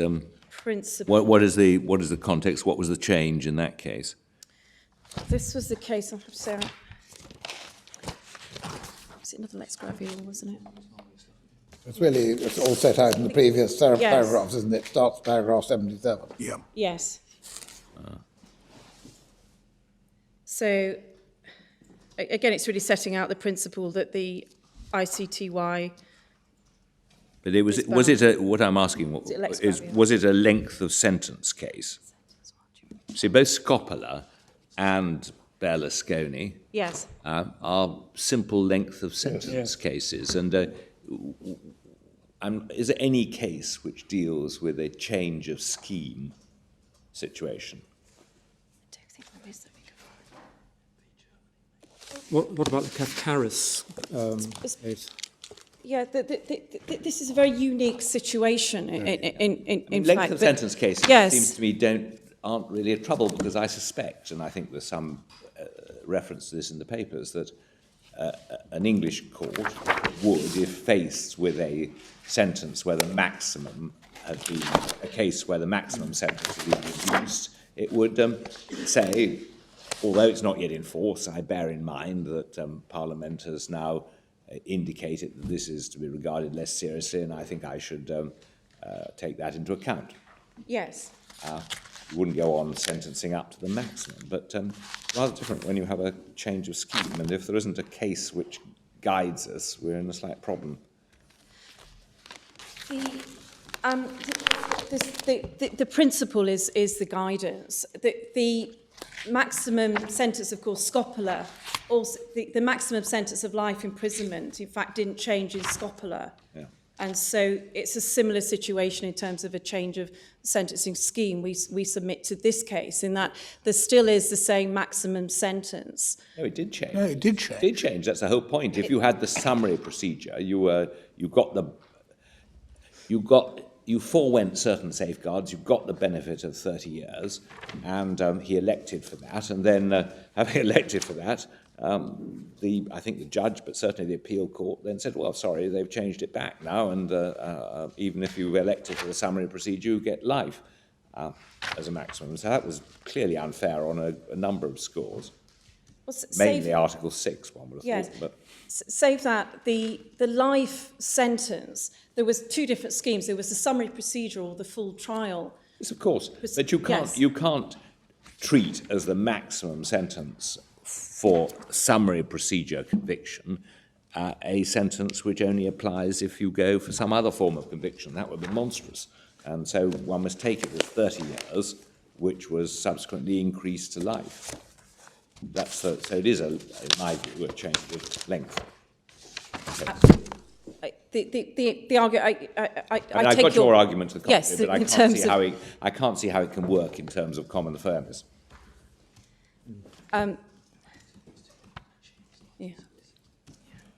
There's quite a lot of case law, isn't there, from Strasbourg about the distinction between the penalty on the one hand and the execution or enforcement or application of the penalty on the other, corresponding, in some countries anyway, to an institutional distinction between the sentencing judge on the one hand and the judge who administers the sentence on the other hand.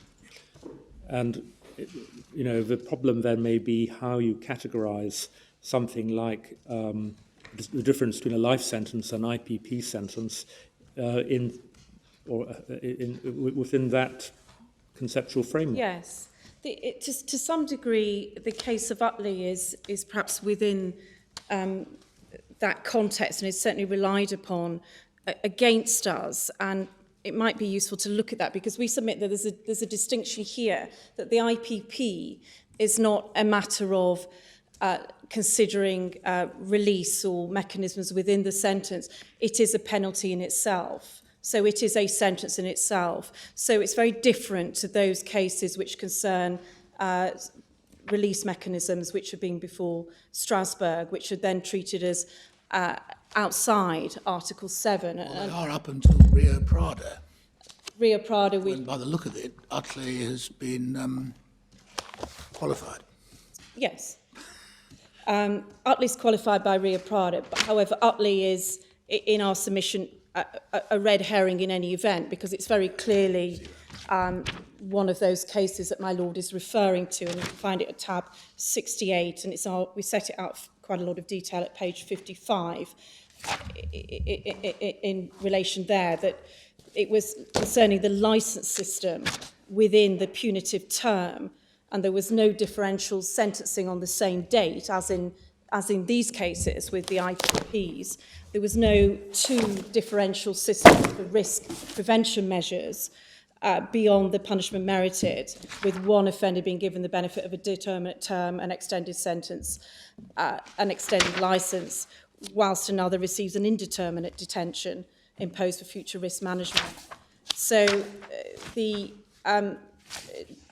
perhaps the only case which might assist is M and Germany, which considers this issue of what a penalty is. M and Germany, which can be found, it's referenced in the footnote at page 55 of the printed case. It might be useful just to consider.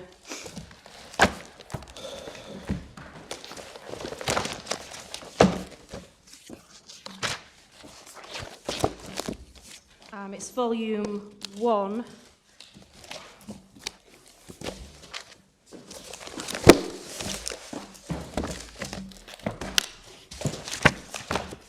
Tab 4, I think.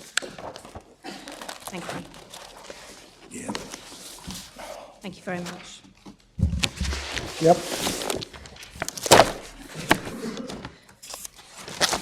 can just move through, the issues were set out, you can see it, in terms of execution of a penalty in Article 7 at page 447, that section there. This is in the head note, but it summarises the arguments that were put forward. The parties' submissions, the applicant's submissions at page 474. The court's assessment comes in at page 476. So what's happened is that at the time of the offence,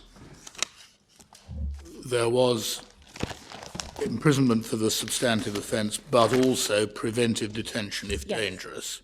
There was a limit of 10 years on the preventive detention at the time of the offence, is that right? Yes, And subsequently, this preventive detention was prolonged beyond that 10 years because the legislation had changed? yes, Okay.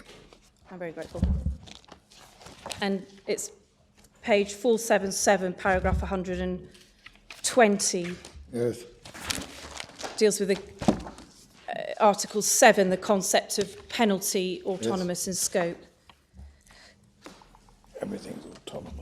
And that really sets out a distinction between a measure that constitutes a penalty and a measure that concerns the execution or enforcement of the penalty. Yeah. In consequence, where the nature and purpose of a measure relates to the remission of a sentence or a change in a regime for early release, that does not form part of a penalty within Article 7. In practice, the distinction between the two may not always be clear-cut. Our submission, this is very firmly a penalty. Well, you may be right about that, Mr. Miller, and take it in your own time, but no one who's knocked about the criminal courts for the last 20 years or so could fail to notice that quite a lot of the changes that have been made via changes in early release. And somewhere in your skeleton, there's a footnoted reference to the comparison between an IPP and a life sentence. And for all practical purposes, they were indistinguishable, weren't they? No, in that... No, I said practical purposes. I know there are two identifiable distinctions. Just remind us what they are.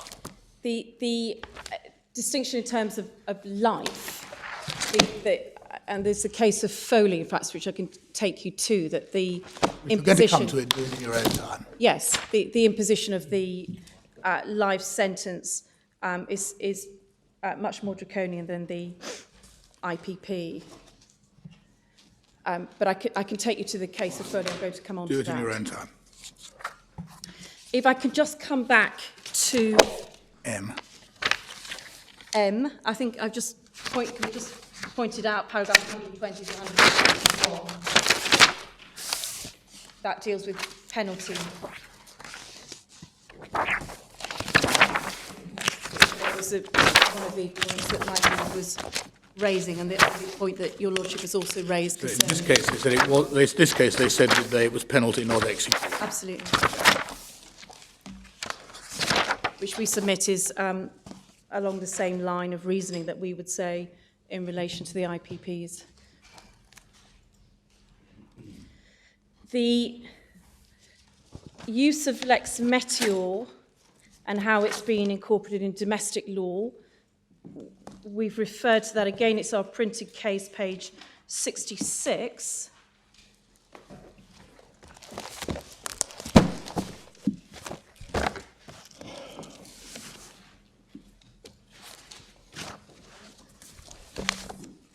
Yep. So the principle has been applied and continues to be applied, albeit often in lex gravior cases throughout the common law system. And we've set out examples there, which obviously aren't specific on facts relevant to this particular case. However, they do show that lex mitior is part of the domestic common law.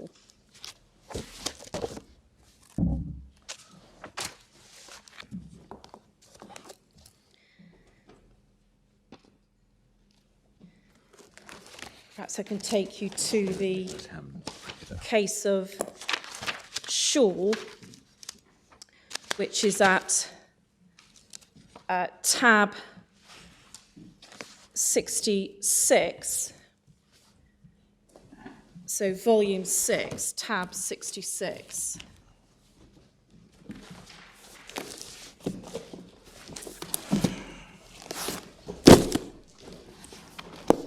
Yes. Yeah. Well, this is the sort of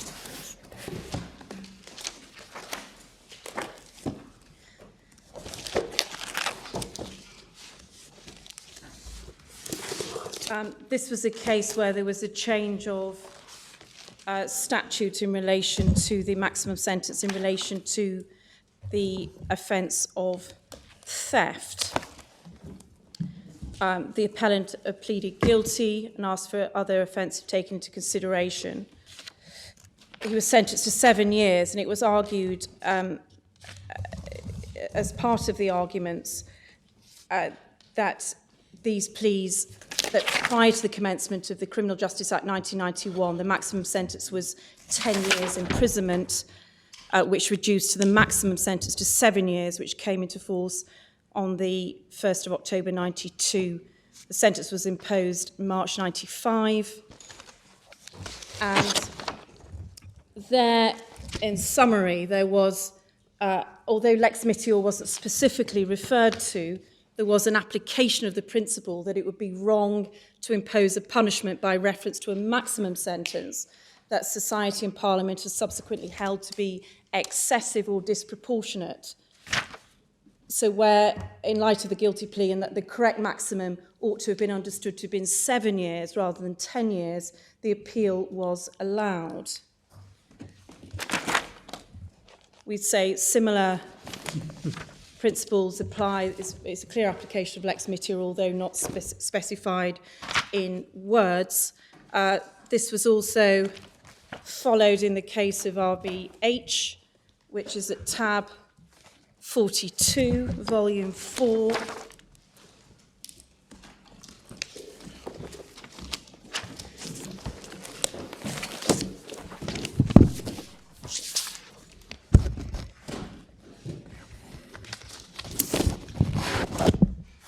Yes. Page 1296, paragraph 47b. Although the sentence must be limited to the maximum sentence at the date when the offence was committed, it is wholly unrealistic to attempt an assessment of the sentence by seeking to identify in 2011 what the sentence for the individual offence is likely to be if the offence come to light or shortly after the date when it was committed. Similarly, if maximum sentences have been reduced, as in some instances, for example, theft, they have the more severe attitude to the offence in earlier years, even if it could be established, should not apply. So, again... Well, just before you leave that, I can quite see that the last sentence Yes. endorses the sort of approach that you see in Shaw. And if you can find any other examples of the maximum being reduced, I dare say they'd say the same. We've had a lot of practice at that recently. Yes. But there we are.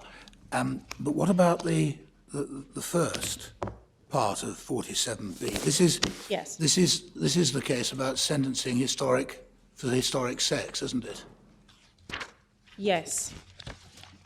And one of the things that the then Lord Chief Justice is saying is, in 47b, don't try and ask yourself, well, what sentence would have been passed in the climate of 1984 or the climate of 1992, isn't he?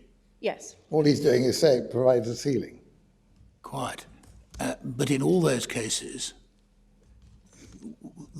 in particular, and historic sex is perhaps the best example of it, what's happened is that the climate of sentencing has become very much more severe. Yes? As a policy, Well, what you'd have got for an act in 1985 bears no resemblance to what you'd get for it now. In relation to sexual offences? Exactly. Yes, I wouldn't say across the board, no. Leaving aside the maximum, which Yes. of course constrains you, what Lord Judge is saying here is do not try and say, what would I have passed in 1985? He says the message of this case is you sentence as of today, isn't it? Yes. However, Even if it's more severe than it would have been if he'd been caught in 1985. well, he says that the more severe attitude to the offence in earlier years, even if it could be established, should not apply. But that isn't the problem. It was a less severe attitude to offences which he's dealing with, isn't it? If the maximum has But been... the second sentence begins similarly. The first Well, that's sentence true. is concerned with the other way round. Yeah. And what's being put to you is that if it comes down, Yes.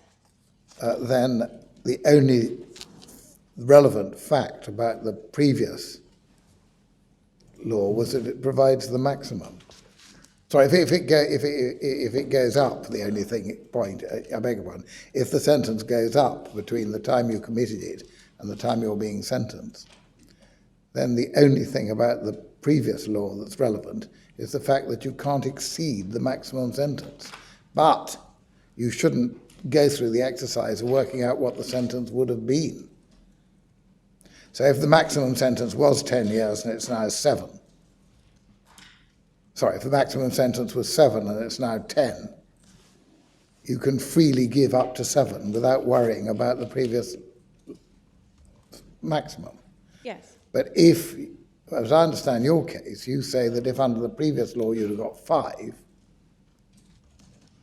because you wouldn't have got the maximum sentence, then I understood you to be saying that you can't impose a sentence of more than 5 now. The submission actually is slightly different because it is concerning IPPs. I know. Rather than the actual tariff. We're Because concerned this with is the a- principle here. Yes. You've got to realise that what you're asking us to do might have ramifications for the tariff. Yes. Mightn't it? Well, looking at there's two sentencing frameworks in play on the 3rd of December, if the saving provision stands. Yeah. And in terms of those sentencing frameworks, there is a life imprisonment, so section 225 of the Criminal Justice Act, that survives into LASPO. And in fact, that remains the same, save that there's one change to the schedule of specified offences. There's, I think, one of the offences in there, a fairly low level, relatively speaking, offence is removed from the schedule. So that survives. There is an addition of a further life sentence under section 224A, which is inserted.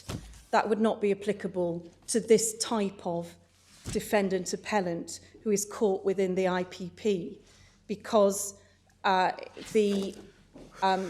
wouldn't be the second trigger offence, which would cause the qualification under section 224A, the mandatory life. So that wouldn't apply in section 224. Well, it wouldn't apply to Docherty. It might apply to other people like him.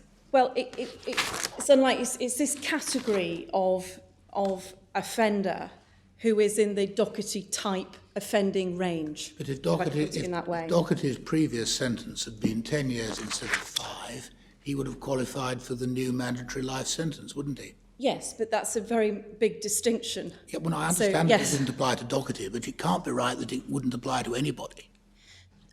No, absolutely. It's not that it wouldn't apply to anyone, but that is in keeping with the statute of dealing with the most serious, the dangerous offenders, the most serious offenders. So there's the new life sentence. And the old life sentence, the discretionary life sentence remains the same. The unfair sentence of the IPP is abolished, and it is replaced with an extended determinate sentence, which is not as unfair as the IPP, is proportionate and so on. And the submission is that looking at this, just looking in terms of categories of sentence, the lex mitior principle bites in this particular category of offenders because the more lenient sentence is not considered, or the possibility of a more lenient sentence is not considered. And it's in that way that our submission is that the Court of Appeal, with all respect, has put the question the wrong way around. It's considered, is there a real possibility of a life sentence? But that is not the test. Is there a possibility of a more lenient sentence? And yes, there is, under the sentencing framework that came into force on the 3rd of December. And so it's not it's not a hugely significant number of people, but it is a number of people who will fall within this category because of the conviction date. And they will not come within the most serious, the most serious for which the draconian sentences are reserved. And that's set out within the case of Saunders, for example, and Birkensass, where there's very strong statements that these are not only the last resort, but they are for the most horrific of offences, that the life sentences are imposed. And this is not this category. These are the category of cases for which the IPPs were abolished in the first place. Those perhaps mid-range offending, serious mid-range offending, such as this particular case. So no possibility of life sentence.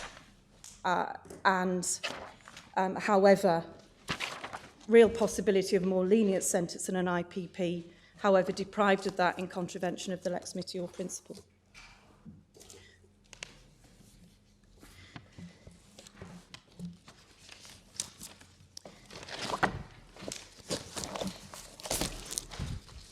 The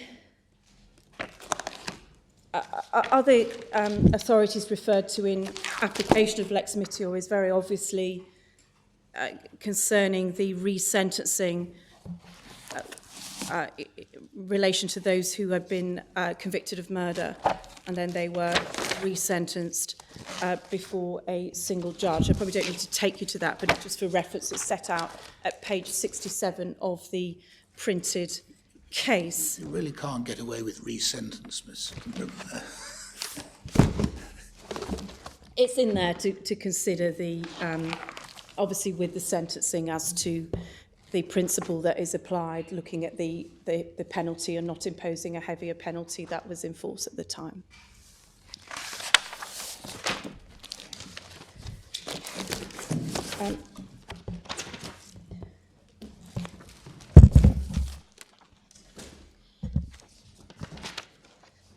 My lords, if you just bear with me.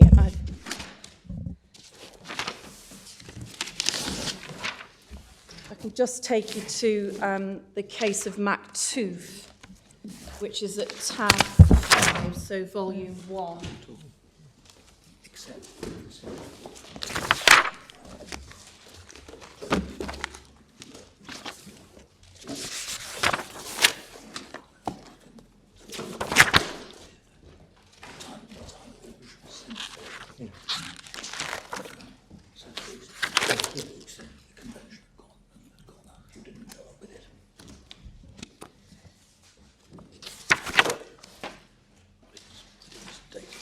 Yes. Thank you. This is another case which is lex gravia rather than lex mitior. However, it is another case where scopula was not doubted in the judgment. And if I could perhaps just refer you to paragraph 70. Page 513. Thank you.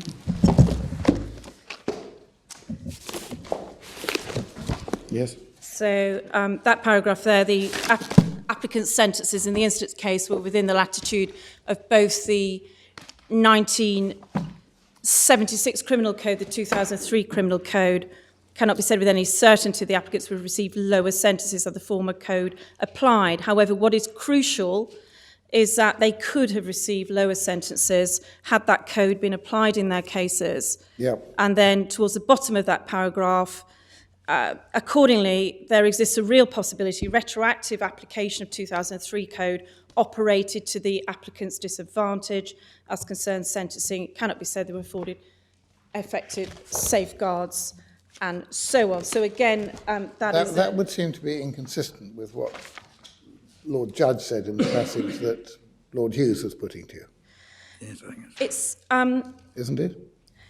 we've submitted it's not inconsistent. It's a lex gravia case rather than lex mitia, but it's not inconsistent in our submission in terms of the application of Well, I think the you've got this problem, haven't you, in MacTooth? That am I right? If I'm wrong, please tell me, because I might be. But the sentence which actually was imposed, was that one which could have been imposed under the earlier code? Yes. Quite. Right. Yes. Well, in that case, it does raise the H question, doesn't it? In terms of the court's assessment, all I can say is that paragraph 65, so page 511, Yeah.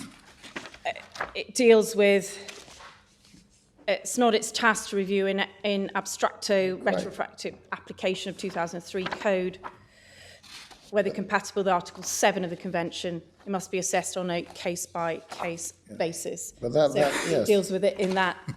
That's a slightly different case-by-case point, isn't it? But that's Simply MacTooth. dealing.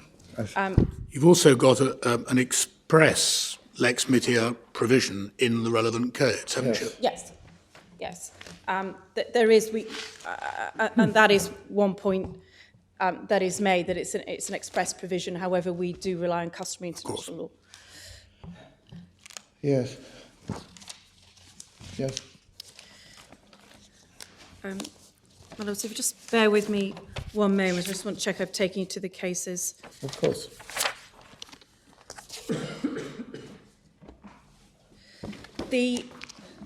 I've referred to them for reference because this is an argument that's made against us, this real possibility of life. That is addressed in our printed case at page 81 to 87. And Yeah.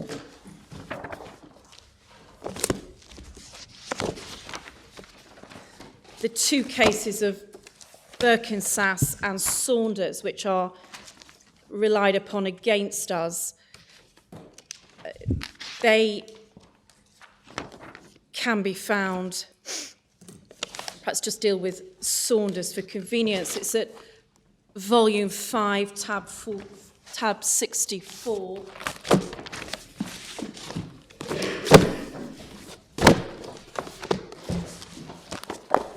At page 1851.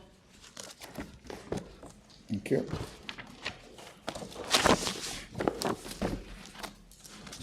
Yes.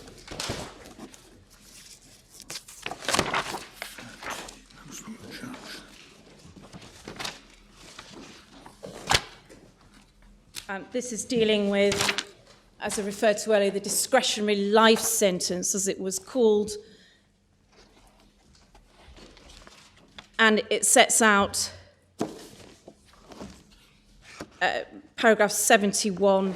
We do not seek to minimise the seriousness of robberies committed by this appellant, but on the basis sentencing regime of course did not provide necessary protection for the public.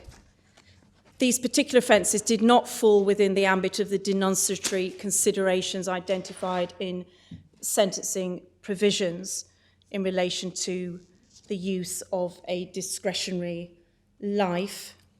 But hang on, this is at a time when IPP was available, yes? It was. The argument used against And what did that- they do? They actually substituted IPP, did they? They did, Right. but the submission made, and this really comes back to the approach perhaps from the lower courts, is consideration as to whether there is a possibility of a life sentence. And with this category of cases who received IPPs, the Docherty type offender, not the most serious, midline seriousness, there was never any possibility of a discretionary life sentence. And it's set out very clearly because that provision carries through to LASPO when that's enacted on 3rd of December. And this is a case where it shows that the discretionary life sentence is a denunciatory type sentence to reflect the real horror of these crimes. And you can see that also at page 151 going on to page 152. And paragraph 18, life sentence remains a sentence of last resort, and it refers to the denunciatory element of the sentencing decision. That's Lord Bingham's expression, isn't it, from Lichniak? I'm afraid you're... I'd love to agree with my lord, because I'm sure my lord is right. No, maybe but, not. I don't know. I'd have to check on that. Okay. Also, there's a quote in the case of, again at page 1852,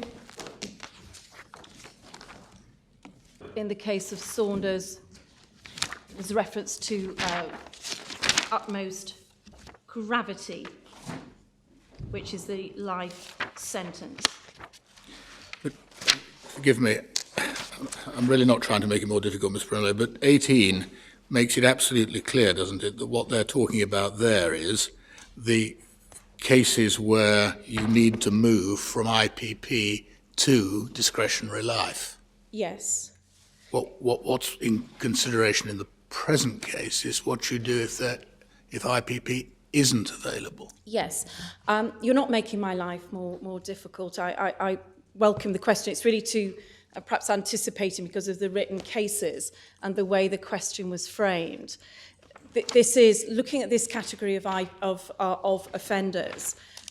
This is a category of offenders where life sentence is not a possibility, is the point I'm making. And I'm referring to the criteria for the imposition of a life sentence under section 225, where it is a denunciatory sentence, the last resort for offences of the utmost gravity. And the position in relation to this case, and as to why we submit not only Lex Mittia replies, but also we've made the submissions in relation to that saving provision, is that the IPPs were abolished because they were biting on this middle category of offenders, this mid-range of offenders who were not those who were the most dangerous and required a denunciatory sentence of the life sentence type. So it's not a case where the court should be looking at any point at where there was a possibility of a life sentence. It's irrelevant in our submission because this category of cases, there is no possibility of a life sentence. However, there was a possibility of a more lenient sentence, and that is that in its entire form, through the either at the time through an EPP, if the judge considered he should not be imposing a more stringent sentence when there was a more lenient one available in light of its abolition, or considering the more lenient sentence, which was the extended determinate sentence. If I can just refer to Birkensass, which is another case which makes the same point, and that is at tab 30 in the authorities, so volume 3.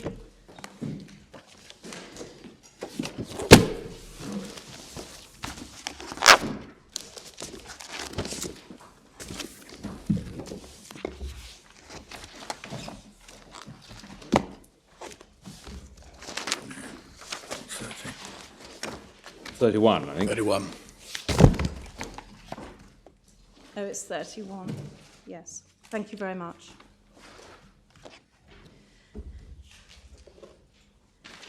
Yes. And goes through the history of the framework from page 1034, and at page 1036, the Lord Chief Justice said in the case of Wilkinson, Yes. crucial difference between discretionary life sentence and sentence of imprisonment for public protection arising at the time of sentence was the seriousness of the instant offence as assessed in the overall statutory context. In our judgment, it's clear, a matter of principle, discretionary life should continue to be reserved for the offences of the utmost gravity. And then there's reference to the case of KO, paragraph 14. A life sentence should be reserved for those cases where the culpability of the offender is particularly high or the offence itself is particularly grave. Oh, I'm sorry, will you read the first sentence, please? When, as here, an offender meets the criteria of dangerousness, there is no longer any need to protect the public by passing a sentence of life imprisonment for the public, are now protected by the imposition of the sentence for the IPP.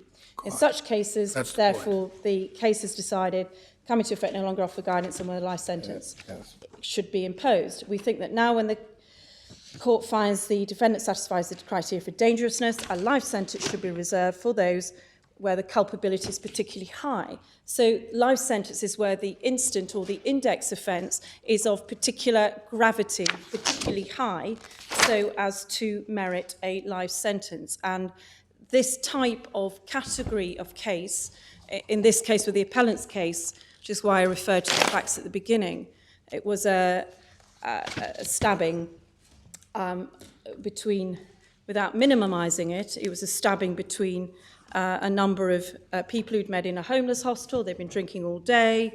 Argument erupted. There was no permanent damage. Its scarring was not even visible. It was a very unpleasant incident, certainly passing the custody threshold and so on. However, it certainly was not in the category of being particularly grave and of such abhorrence in reflection of the public approach to an offence of this kind, although I accept there was a finding of dangerousness in that case. Yes. But this is a typical IPP case in our submission, which is why the description which I started with of there being such a train wreck and time bomb and so on was recognised not only by Parliament, and I've referred to the judicial criticisms of the IPP, that the sooner they were abolished and these sentences stopped being imposed upon this type of offender, then the better for the justice system. We got that point, yep. I'm sorry, can I just ask you for just clarification on one or two points of fact? Under an IPP sentence, you would receive a tariff which would be half the equivalent determinate sentence. Is that right? And yes. then you're then eligible for parole. If you're granted parole and you're released on licence, does the licence extend indefinitely? It's indefinite except where the Secretary of State has cancelled the indefinite licence after 10 years. On the recommendation, I think, of the parole board. Did it ever happen? Yes. Not sure that Yes. I don't think we have the answer to that. Yeah. It's one of the Not two. that we know of. It's one of the two differences between a life sentence and an IPP, isn't it? Yes. Whereas under a life sentence, your licence lasts forever. Under an IPP, it does, but there is a dispensing power. On the 10 years. And the only other difference is that you can't have a whole life tariff in IPP. Yes. But in every other respect, an IPP's life, isn't it? Which is how they're classified by the prison administration scheme, always have been. Yes, in practical terms, absolutely. In terms of, in other terms... That's the complaint about it. Yes, that's the absolute crux of the complaint, that it was then catching those who were not the most serious offenders of those particularly grave offences. And under the extended sentences, presumably you have a determinate sentence with an extended period on licence. Is that right? Yes, so the licence period is much less in terms of the EDS. However, the application to the parole board for release was set at 2/3 Under the rather than EDF. half. Right. But it's determinate rather than uncertain, which has been the practical effect of the IPPs. Not quite right, is it? The 2003 Act extended sentence initially didn't carry a guaranteed release at half, but later did. Yes, yes. My Lord, I'm very grateful. Right. Initially, yes. But the EDS, which is the LASPO extended sentence, does not, I think, unless I've got it wrong, carry a guaranteed release at any point short of the end of the custodial term. You might be released at 2/3, but you might not. Is that right?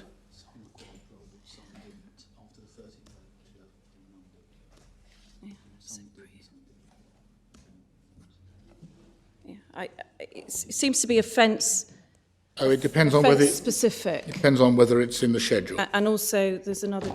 Yeah. Yes, so it's, Thank you it's very offence much. specific Quite right. in that. And for Mr. Docherty,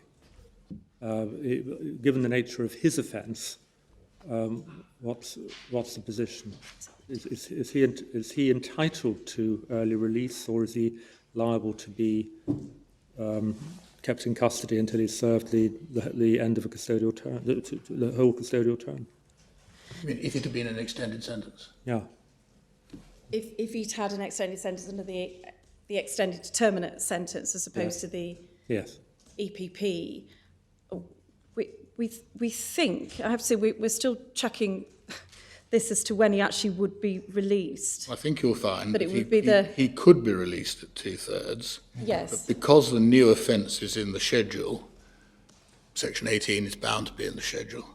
Because the new offence is in the schedule, the parole board decides whether he comes out at 2/3 or sometime between then and the end of the custodial term. The only guarantee is that he comes out at the end of the custodial term, I think. Can we come back to you on Yes. that, because there was Yes. an anomaly which we were just clarifying. I'm simply earlier. asking because Absolutely. obviously if all that had happened was an increase in a maximum term, it's easy enough to do a comparison and decide whether we're talking about a lex meteor or not. Yes. But if it's a different type of sentence, then the comparison's less straightforward. Yes, the submission is on his behalf and probably the small number who are going to be within this category, is that the extended determinate sentence is more lenient than the IPP. And that is based on what has happened, and we've set it out in the printed cases, what has happened in practical terms in relation to the IPP and the draconian nature of it as a sentence as a whole, in that, in practical terms, for life, you can be recalled to prison at any point, even if not charged, you could then be recalled to prison. So, whereas the extended determinate sentence certainly may result in a longer period in prison. However, there's transparency, foreseeability, certainty as to term that's going to be served, release, and the licence period, which is much, much shorter. Yes. So the penalty as a result is less. Thank you.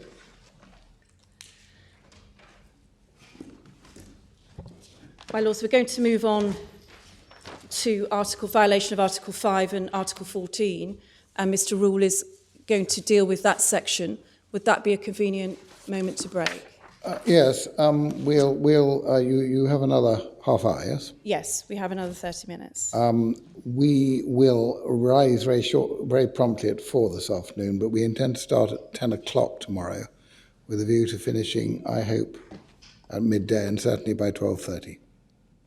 Yes, thank you. Thank you very much Again, indeed. I'm sorry to Yes. do this because I've been talking too much, but if at some point is somebody going to, I know not Mr. Rule perhaps, but is somebody going to address the question of how you go about it if what you're doing is producing a substitute regime which has in it sentences which are both more severe and also less severe than the one you're replacing, Yes, how do you go about commencing it if you are right?